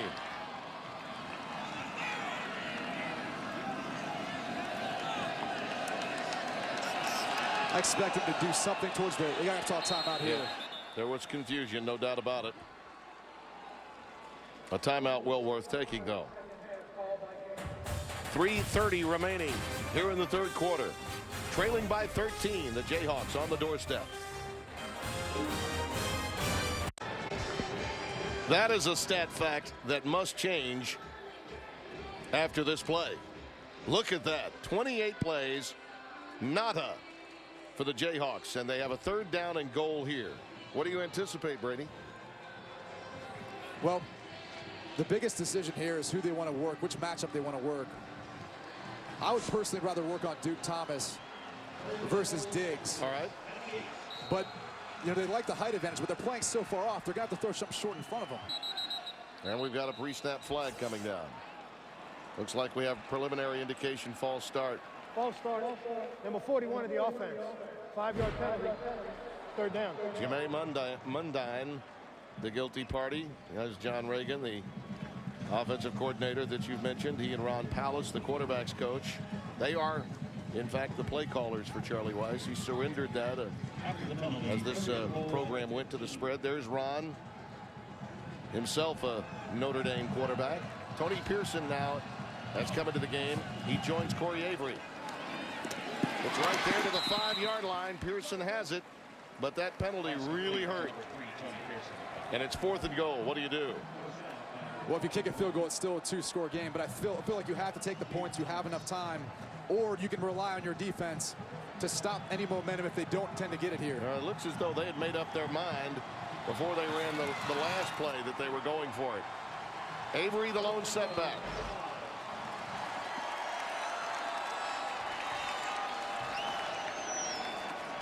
Still plenty Trying of to time. get the perfect play. You gotta try to throw the football, whether it's down at the bottom of your screen to King or to Harwell. Play clock is down to 1. They go fade. Is it intercepted? Oh, they're going to say it was just incomplete. It was intended for King. Duke Thomas almost had his 3rd pick. Wow. The attended by number 21, Duke Thomas. Kozart trying to give Nigel King an opportunity for a touchdown here. The hardest part about it, though, is Duke Thomas is playing so far off. He can play the ball just like a wide receiver would. He got away with an arm bar, too. Timeout. Texas denies Kansas yet again and lead 13-0. Fox Sports 1 College Football is presented by Cree LED Bulb. Let's take a look at what happened at the... It's tough sledding for the Kansas offense because Texas loads the box, not allowing them to run the football. Duke Thomas does a tremendous job of turning back inside to find the football and the wide receiver. Now he becomes the wide receiver. Nigel King does all he can just to avoid that from being an interception. Yeah, and he was really fortunate that he was not called for either pass interference offensively or the face mask. Jonathan Gray takes it out beyond the 10-yard line. Keon Stowers makes his first tackle. He's normally occupying a couple of blockers and freeing up those linebackers. That time he got into the stat sheet. 2nd and 3 coming up. Stowers has done a great job all day of eating up those two interior offensive linemen, allowing the linebackers to make their play. There was just a nice hustle play on his part. 2nd and 3. It's Jonathan Gray. He fumbled it. The Jayhawks looked to be in position for it, but did they come away with it? Gray took it, and I think he may have recovered it. Now, those are the kinds of things that happen to you when you've struggled as a program. It was right there, but Jonathan Gray got a good hop and got back on top of it. And it's good for a first down. Look at that. That was a good tackle and strip, but Gray was so quick. He knew right away, and he grabbed it, just cradled it once he got on the turf. It's that oblong shape. Sometimes it bounces your way, sometimes it doesn't.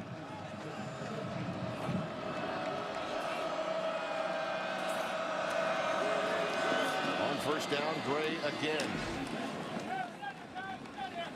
You know, Jonathan overcame, really, when you think about it, used in combination. He's got that outside speed, but you know, Malcolm Brown had a torn Achilles. There are a lot of really banged up players on the field for Texas for a couple of years. Brown had his Achilles torn 9 months after surgery. He was back for Charlie Strong. This young man really plays hard. So does Jonathan Gray. He's very high on both of these running backs. 2nd and 5. Go to the option. Swoopes spun down by Andrew Bolton, 95, after a gain of, well, a loss, really. Drops him back. And it'll be 3rd down and 9 coming up. Andrew Bolton does a nice job of getting inside, beating his man, and helping to actually extend the play, which they really were a man short outside for the pitch key. It could have been a big play had they just been able to block Bolton. Well, the Jayhawks, if they can get a stop here, would control field position and have presumably a good opportunity once they get the ball back. So this is an important play for the Kansas defense. And Swoopes, knowing that, decides to take a timeout. Was running really late getting that play in. And that's the first time out of the second half taken by Texas. Tim, this is playing exactly into the decision making behind why Charlie Weis decided to go for it down near the goal line. All right, let's get a quick game break. Go back to our Los Angeles studios and Greg Wolf. Greg. All right, thanks. Let's go to Carter Finley Stadium. #1 Florida State down big early to NC State. Look who's leading the back. Jameis Winston finds Rashad Green. And the Seminoles have their first lead of the game, 42-38. End of the third quarter. Tim, Brady, back to you. Thank you, Greg. And we've seen this happen before with Winston. He is a true leader of his football team. And you wonder sometimes with everything that's happened with that program and going even back to last year's issues off the field, that maybe this one helps galvanize Florida State, being down by a large margin at Carter Finley Stadium in Raleigh today. 3rd down and 9 here. Jonathan Gray behind Tyrone Swoopes. In trouble and sacked back at the 9-yard line. Michael Reynolds does what he does best, and that's speed rush up around top of the tackle. He gets low and dips under and finds his way to the quarterback. He was actually a top baseball player as a senior in high school. But right here, he counters back inside and finds his way to the quarterback. He's got the most explosion and speed on their defensive line off the ball. Bolton helped him with that pressure. Harwell is back at his 40-yard line. And the boot from William Russ, the youngster from Evangel Christian Academy, is short. Fair catch was called for. It was not touched. It was close to being a situation where the interference penalty could have come into play in the old days. They're going to mark it down at the 50-yard line. It looks like they're talking about whether or not it should The be ball was called. illegally touched by a member of the kicking team on the 50-yard line. First down. Take a look now at the AP top 10 results today. Texas A&M is trailing against Arkansas. Many thought that game could go the Hogs' way. Michigan State did win a non-conference game. Ole Miss maybe looking ahead. They've got Alabama next week, play Memphis tonight. And what about Baylor, Iowa State? Many people concerned about that matchup going in. Little hitch and go, looking deep. Just beyond the outstretched arms of Justin McKay. They tried to set up the fake to the bubble screen and try to catch Texas sleeping. McKay runs downfield. I almost feel as if he kind of gave up on the play as I watched him run down the field. And then he tries at the last moment to sprint back and get back to the football. 2nd and 10. Corey Avery now in the backfield. Boy,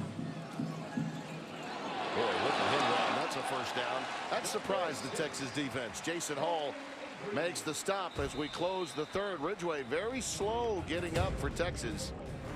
Number 98 lumbering his way back to the sidelines. They're going to have to tend to him. But 4 fingers are up. And this is right where Charlie said he wanted it. If I'm down by 2 touchdowns or less, we can win it, he said.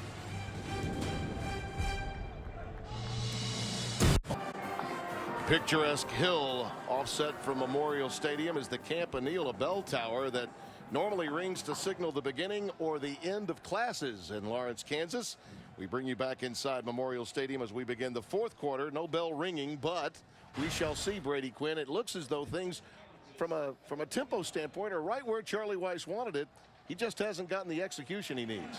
They are. It's exactly what we talked about all week. They're playing the way Charlie Weis wanted them to, but the execution hasn't been there. And that's something that's really plagued Kansas over the course of his 3 seasons being here, is the execution just has not been there on the part of the players. And that, unfortunately, there's really not much you can do about that as a coach. Sometimes if it is about that, then the old saying, you got to get better players.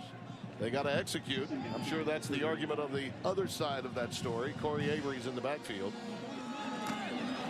Running between the tackles has actually been pretty good for Kansas.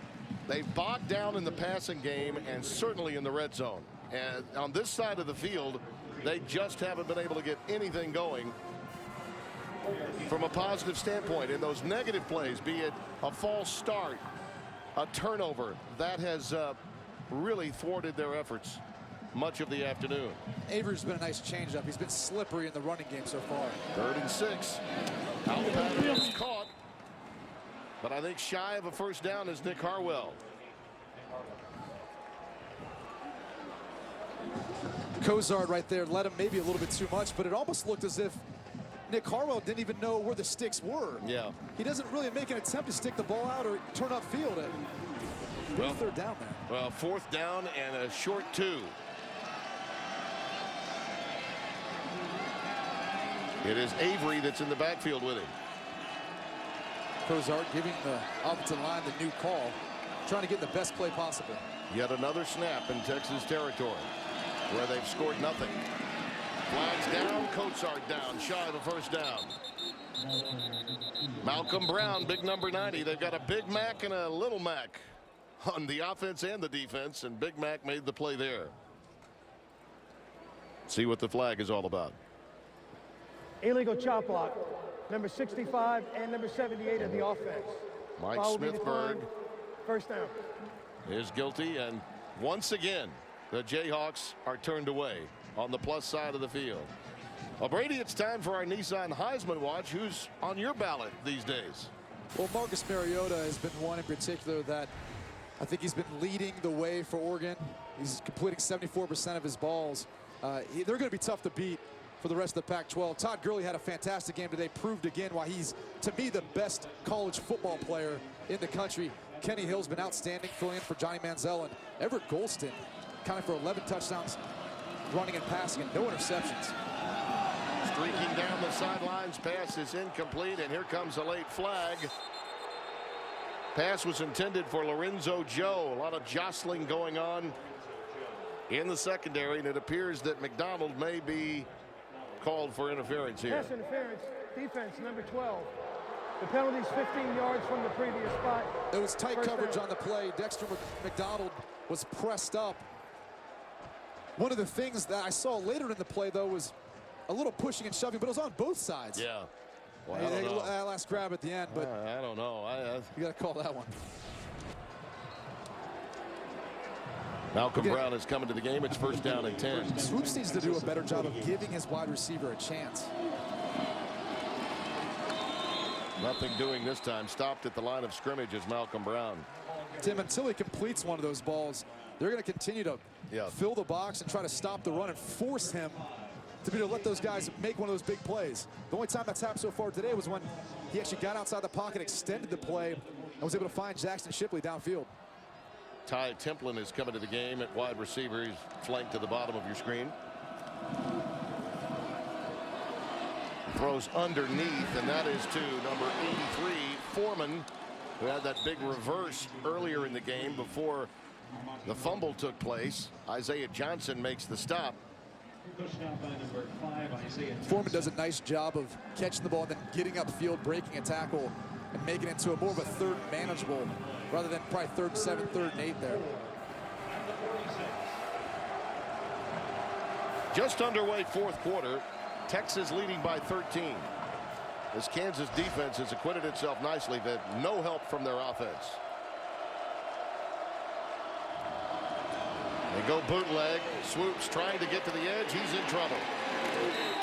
Run out back at midfield. Michael Reynolds, great job again. Cannot say enough about the job of these linebackers. Love, Heaney, and Reynolds have been all over the place today for Clint Bowen's defense. And again, the KU defense isn't respecting them in the passing game. No, they're not. They're bringing a cross-dog blitz on the inside. Michael Reynolds has outside contain, and he does his job, and he doesn't allow Swoopes to get outside of him, forcing them to punt. At this stage of Texas's offensive development, the Kansas defense has given a real blueprint for who's left on their schedule, at least in the month of October.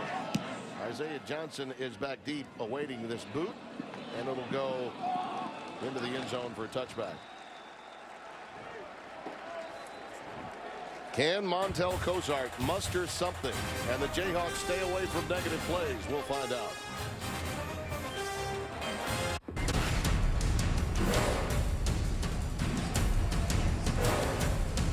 $13 to nothing. Texas with the lead over Kansas. And Fox Sports 1 college football is presented by Cree LED Bulb.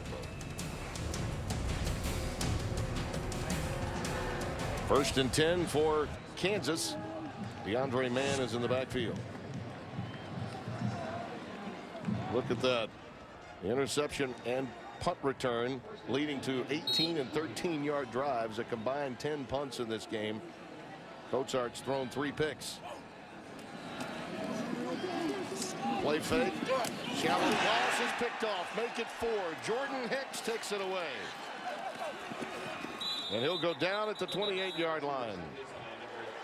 And this is the Cozart really that we saw against Duke at Wallace Wade Stadium a couple of weeks back. Not the one that the fans here saw against Central Michigan in the fourth quarter last week. And Tim, this is a learning process. When you go back to this play, watch Jordan Hicks turn, find his man, Ben Goodman, and watch the athleticism of turning his hips to get back for the ball and getting his hands on it. And that's just an athletic play. You cannot teach that. That's why he's the best player on their defense for Texas. That's Ben Johnson, the tight end that he was looking for. You're right. Johnson. Yeah, but the bottom line is, you wonder if the trigger just isn't where it needs to be because the confidence level isn't there. And they're doing everything in their power to help the young man. Just not his day. Swoopes his pass. Too strong for Jackson Shipley. It'll be 2nd and 10. We are in Lawrence, Kansas, where the Jayhawks have had 10 possessions total, make it 11 now. 8 of them ended in territory of Texas, and they've had 4 punts, given it up on downs twice, and have been intercepted 3 times. Mike Pereira, along with Brady Quinn, alongside yours truly. 2nd down and 10. And here's Malcolm Brown looking to get to the edge, and he's stopped. This Jayhawks defense has answered the bell every time. To Darian Johnson, number 99, making the tackle there, and he's coming off the field immediately. To Darian, Stowers, they've done their job up front to allow Heaney and Jake Love to be there as well. When it comes down to it, Tim, when we're talking about the quarterback play for really both sides, Swoopes, Cozart, they'll get better over time. They're still learning. They're inexperienced right now, but they will get better. Cozart, I promise you, will learn from that last mistake. 3rd down and 12. Looking for Shipley. He's got it. Stopped at the 27-yard line. Right in front of Boateng, number 1, the freshman from Toronto. It looks as though they may go for it here. Nope, they're bringing Rose out late. He'll look to get that 16 to nothing lead. Remember, they had a missed point after earlier, their first touchdown, and then before halftime had a field goal blocked. So in terms of building some confidence, this youngster, Nick Rose, needs some. He was formerly just a kickoff specialist a year ago.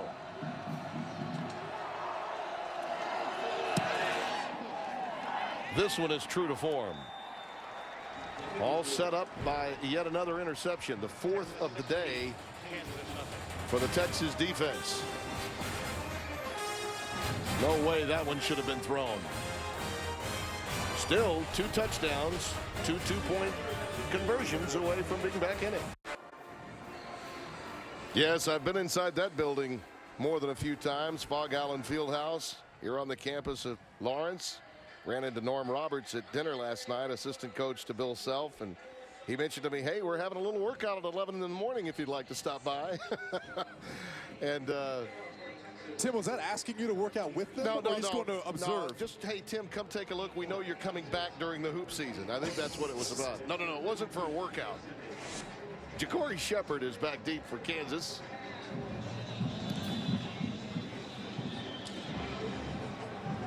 And this will be yet another touchback. Let's get a quick game break. Go back to Los Angeles and Greg Wolf.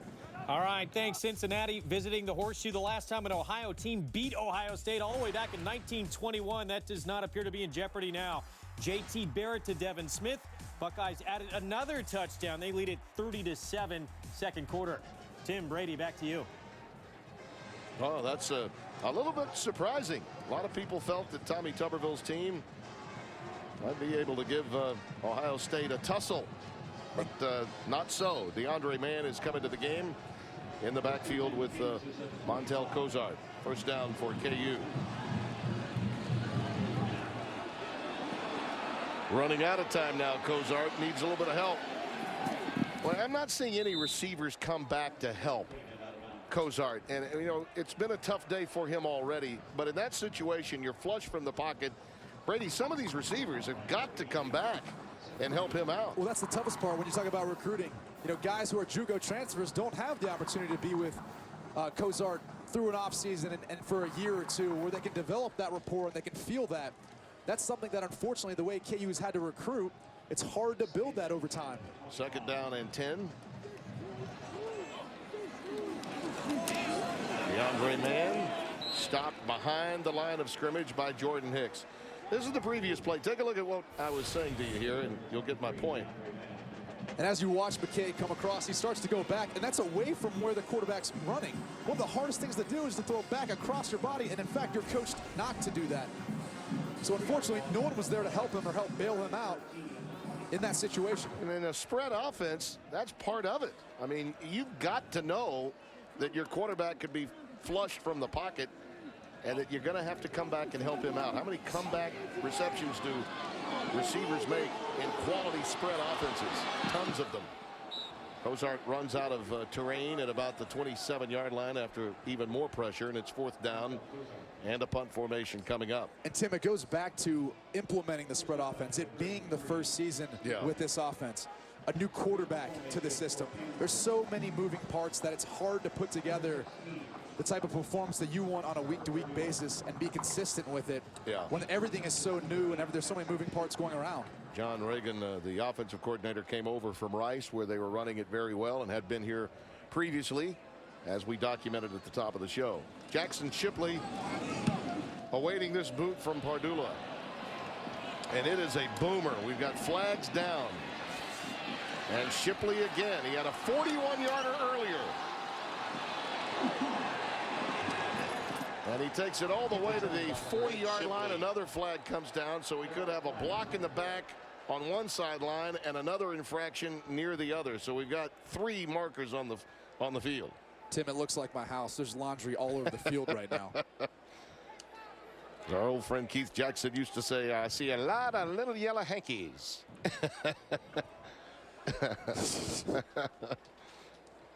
Charlie Strong's trying to figure out what all the calls were. Britt Lumiere, our official. Two fouls on a play. Both are in the receiving team. Illegal block in the back. Number 31 of the receiving team. That penalty will be declined. While the kick was in the air, holding number 15 of the receiving team. That foul will be enforced from where the kick was caught.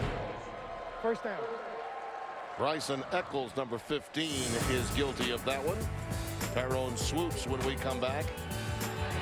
His team is up, but they haven't put it away in Lawrence, Kansas.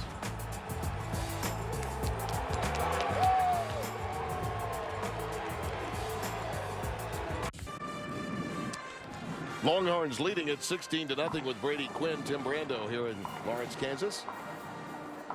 Once again, the Longhorns start deep in their own territory at the 7-yard line. Jonathan Gray is the setback behind Tyrone Swoopes. Now this plays, of course, into their game plan to some extent. Pound the rock, right? Just pound and ground this Kansas team if they can. But again, I've been very impressed with the way the Jayhawks have handled themselves on this side of the ball. Those 9 seniors returning have made a difference. This is Gray forging ahead for maybe a couple. Isaiah Johnson making the tackle this time. They really have, and they've been able to keep their team within reach here. It's 16-0, so a 2-score game with 9 minutes left, and Texas is going to continue to pound the football and run the clock down. But you know, Swoopes has actually been more efficient than you'd think. He's 14-24 for 139, a touchdown and a rushing touchdown. Not as much yardage as maybe you'd hope. Oh, yeah, but if they are able to keep him in the pocket, they're fine. He's been really more damaging to Kansas when he's gotten out of the pocket. And I think we may have some pre-snap movement here.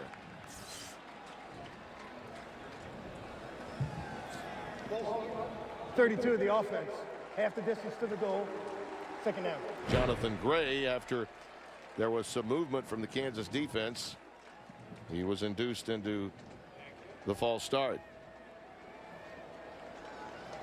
Usually you'd anticipate when a running back jumps off sides, the ball is probably coming to him, trying to get a jump on it. Well, Longhorn fans are probably saying, we don't care if this is an ugly win or not. We're winning and Texas A&M is losing right now. Arkansas with a lead as we speak in Jerry World. That pass for Shipley thrown behind him. And Sendish was there, the free safety, to provide the coverage as Swoopes got popped after he threw that one. Probably wish you could have hung on to it for a second longer. Michael Reynolds does a nice job of getting in his face and forcing him to get the ball out before he wanted to. Ends up being a little bit of an inaccurate pass, and Jackson Shipley wasn't quite ready for it. Didn't get his head turned around in time. Yeah, it was a little theatrical too. He decided to fall back, maybe hoping for a little help from the hanky. 3rd down and 13.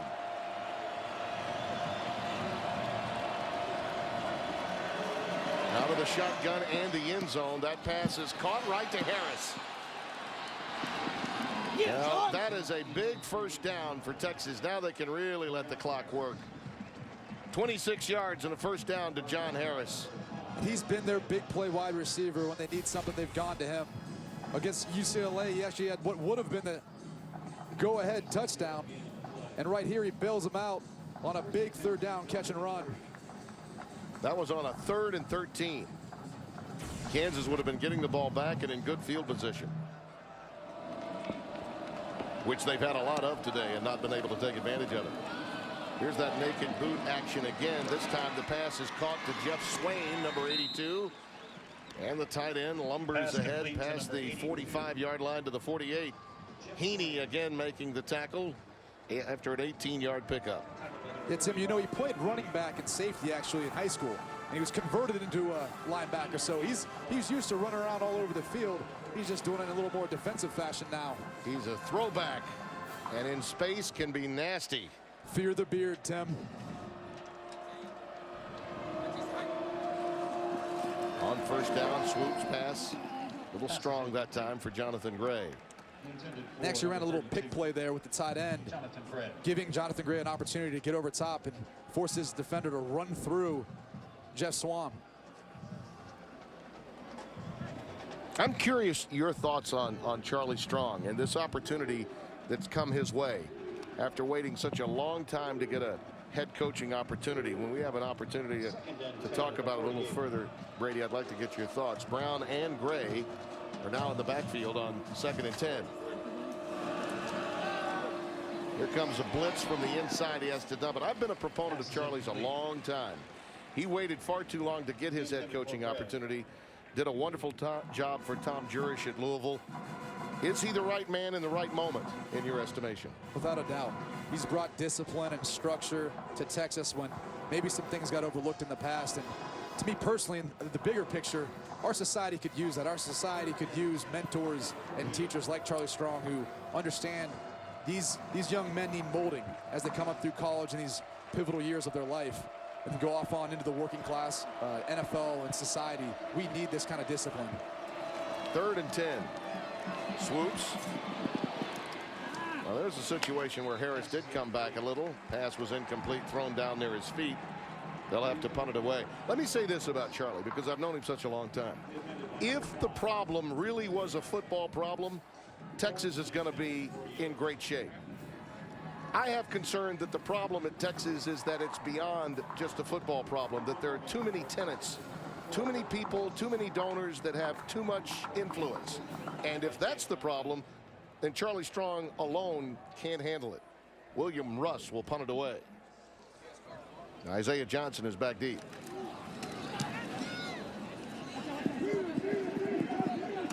And it's fumbled. And fortunately for Kansas, I believe the ball may have gotten out of bounds before it was recovered. Ja'Cory Shepard got a break that time. Well, tonight, College football returns to Fox as the 7th-ranked Baylor Bears battle the Iowa State Cyclones. Coverage begins at 8 Eastern on Fox and is streaming live on Fox Sports Go.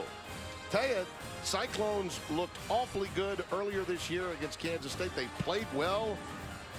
Can they be a factor at home against these Bears? We shall see. Corey Avery is in the backfield now for Kansas. Paul Rhodes and company, they have done a really nice job. Brought some energy and enthusiasm to that program. Shiro Davis makes the stop. And again, Cozart will develop a sense and a feel for the pocket for when he's sitting in there, no one's open, to escape and get out and find open space. In that situation, he had a half-field read. His first read wasn't there, his second read wasn't there. He maintained to stay in the pocket and try to wait for someone to get open, but at that point, you got to use your athleticism and find a hole and get out in the open field. Little screen action out to Avery. Almost back to the original line of scrimmage. Jordan Hicks making the tackle. Iowa State, when you think about it, should have beaten Kansas State. They had that game dead to rights, and then Jake Waters, the quarterback for the Wildcats, just said, I'm going to put the team on my shoulders and come back and win that game. That was a game that we had here on Fox Sports 1 early in the season. I really like Jake Waters. I think he gets overlooked in this conference amongst all the other great quarterbacks that they have. I really think he's been the heart and soul of that team, keeping them as competitive as they've been. Cozart again flushed from the pocket, going to try to do it on his own. And he's taken out by Duke Thomas, a good 4.5 to 5 yards shy of the first down. Better job of feeling the pressure, feeling no one being open, and finding a positive solution out of it. You wish he'd just be able to keep his eyes downfield, maybe buy a little more time somehow, and be able to convert on the third down. 9-yard gain on the play. 4th and 4, 27. All the years that Charlie has spent in this business, much of his time in the state of Florida as an assistant coach and even an interim head coach at one time. We've got an injured Longhorn. I believe that's Jason Hall, the free safety that's down on the field. He's never had issues finding great players. We know that. But the Batesville, Arkansas native, as you mentioned, and I think it was very well stated. I mean, he is he's a coach that when he was an assistant, you knew he really was about the human beings in the game. Not just the Jimmies and the Joes, but what the Jimmies and Joes become. You really got a sense of that from talking with him earlier this week. He almost feels as if he's a father figure to some of these men. And Absolutely. He really is. Some of these guys come from a single family home where they don't have a father. And it's his job, or he feels as if it's his job to be able to help mold these young men. 4th down and 4. Kansas rolling the dice here with time winding down. They have to. Avery in motion. Cozart needs some help, and the pass is incomplete. Well timed defensively. Nigel King had it. He was drilled by Dylan Haynes, 44, the strong safety, right as he made the grab. That was a heck of a play by the sophomore from Lago Vista, Texas. Dylan Haynes times it up perfectly. Just as the ball gets there, he gets there and is able to make the big stop on 4th down. Flashes of greatness that make history. And this year, history will be made on Fox Sports 1.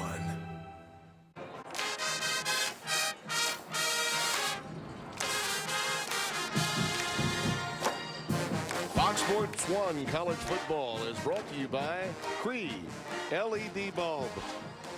5:20 remaining in our game. Tim Brando alongside Brady Quinn. 1st and 10 Texas at the 27. And the Longhorns, after taking over on downs, have the ball at the 27-yard line of Kansas.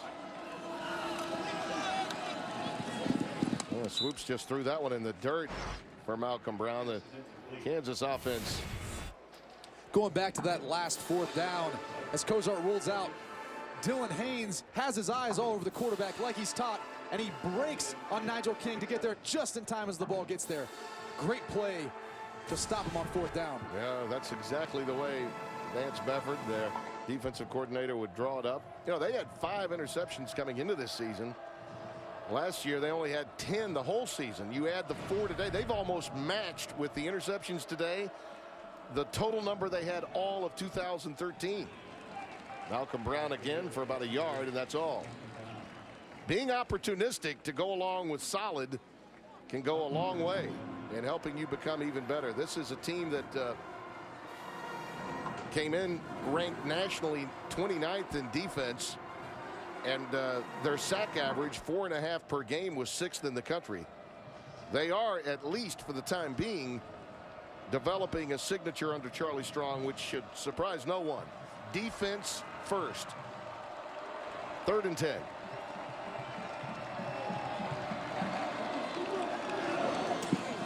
Harris again along the sidelines on the quick out. I believe they're going to set him up about a half-yard shy of the first down. Surprising that that mark is where it is, but it is, and it's going to set up a 4th down. And again, they bring the all-out blitz. It's been successful in the past. Right here, Swoopes is able to connect with John Harris. Well, it's a good spot now that I look at it. Yeah, it's pretty accurate, but finally Swoopes was able to take advantage and at least complete a ball versus that all-out blitz. 4th down and a yard. Power set with Brown in the backfield. And Tyrone Swoopes takes it ahead on the sneak. Uses all that 6'4" frame to Why not? drive the rest of the O-line forward. Why not?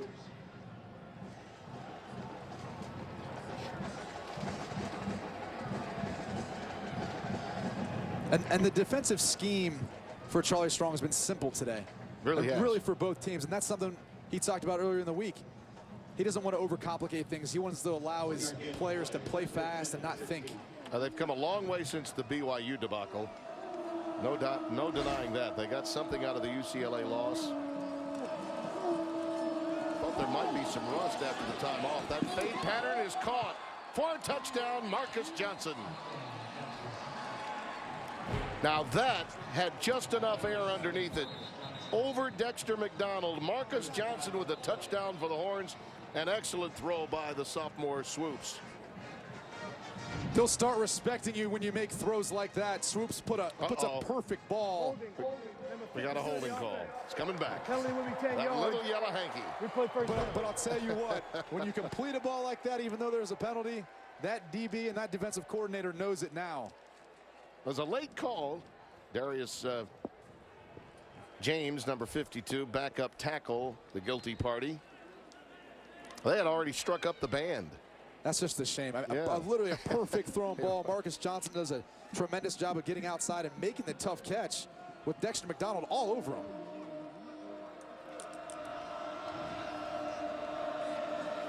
They have to make the 8-yard line for first down. Johnson gets it again. He just had a touchdown taken away from him. I think he really wants to get back in. And a nice way to come back to Marcus Johnson. Now instead of throwing over top of Dexter McDonald, they throw underneath, figuring he doesn't want to get beat twice. But Dexter McDonald is the lesser of the two between Ja'Cory Shepherd and him, so he tends to get a lot of the balls thrown his way. It's that old saying about reps. You need them to get better, and Tyrone Swoopes is getting his fair share. This may be a completely different Texas team once we get into late October, early November with the talent that they have. That's a rifle shot to Harris. Did he get in? Touchdown. 16 yards to his favorite target, the veteran leader, John Harris. And Tim, they come back with this same exact route, different guy running it. This time, John Harris is able to come back, catch the ball. Just a tough run and a nice job of extending the ball out for the touchdown. That's the matchup they've been looking at all week. And in previous weeks, as you watch on film, everyone's going after Dexter McDonald. Well, let's see. Touchdowns that were drives of 18, 13, and now again another short field, only 27 yards after taking it on downs. But we have to say Tyrone Swoopes looked very effective with those two throws, one that didn't count and one that did. Really the last three. He's been extremely efficient. He's demonstrated more accuracy this half than the first half, and out of the pocket too, not necessarily scrambling and rolling out. Well, he's got a touchdown catch, does Harris, in all 4 games, the senior from Garland, Texas. Coming up next on the slate for the Longhorns, Baylor, and that man knew that he needed to get his team in a positive frame of mind, start playing with the pride necessary, and then Oklahoma. My goodness, that's a strong month of October. Quite a gauntlet ahead for them. Iowa State's no easy out, even though it's at home, and Kansas State just down the road from here to close out the month of October.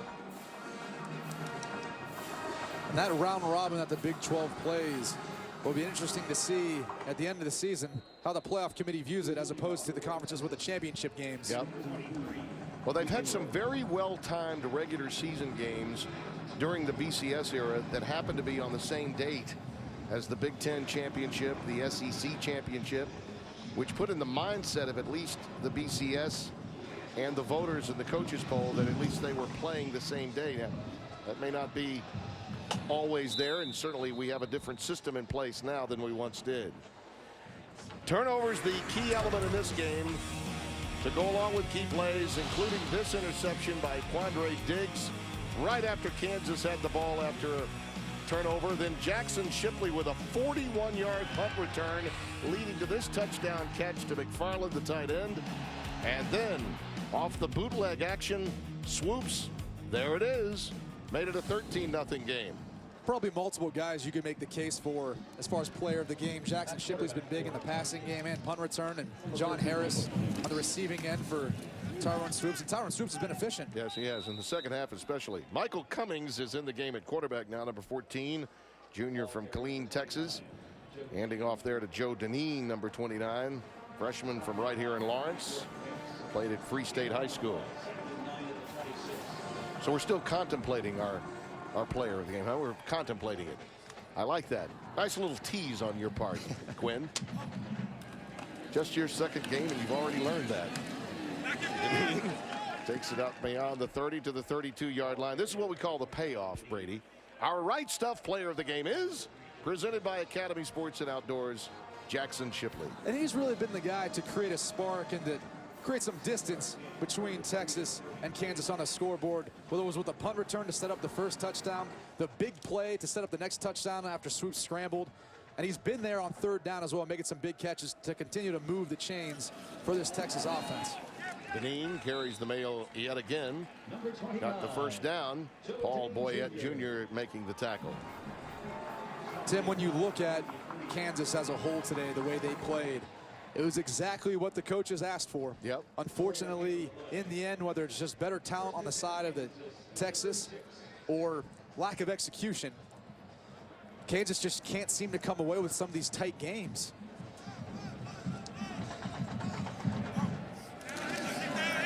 They just need, as a program, something to build on. And last week, when you think about it, for Charlie Weiss to tell us that in 2 years and 3 games, he finally got a fourth quarter. I mean, they knew, and he told us when we talked to him earlier in the week, that this administration knew that it was going to take 5 years to fix it. I mean, this is a different animal within this conference than a lot of other autonomous 5 programs would be. I mean, if you think about it, had the Big 12 not remained intact and a lot of schools moved west, young man, Kansas was going to be on the curb waiting to find a place to stay. Kansas is a different animal than other teams within this conference. And it's tough to recruit. It's tough to find kids that want to come to Kansas over Texas, over A&M, some of these other schools that are in this region. So some of that difficulty has been trying to find ways to get the talent that you need to compete with these teams. Well, if you look at the fact that these running backs, Cummings now takes it on the option, they lose their 2 top backs, Bourbon and Cox, within 24 hours of each other. These youngsters, Corey Avery especially, the freshman, really impressed me today. They've got a little something to build on, but they need to have some success. They do. For them to buy in. And they're going to go through some growing pains with Montel Cozart, but he's going to be the guy in the future for this program. He just has to take these experiences, learn, and not go back and make the same mistakes. Charlie Strong's team comes away with a win, moves to 2-2 with a very difficult October in front of him. A much-needed win and a shutout pitched by his defense. For Brady Quinn and our entire Fox Sports crew, this is Tim Brando. Our final score from Lawrence, Texas 23, Kansas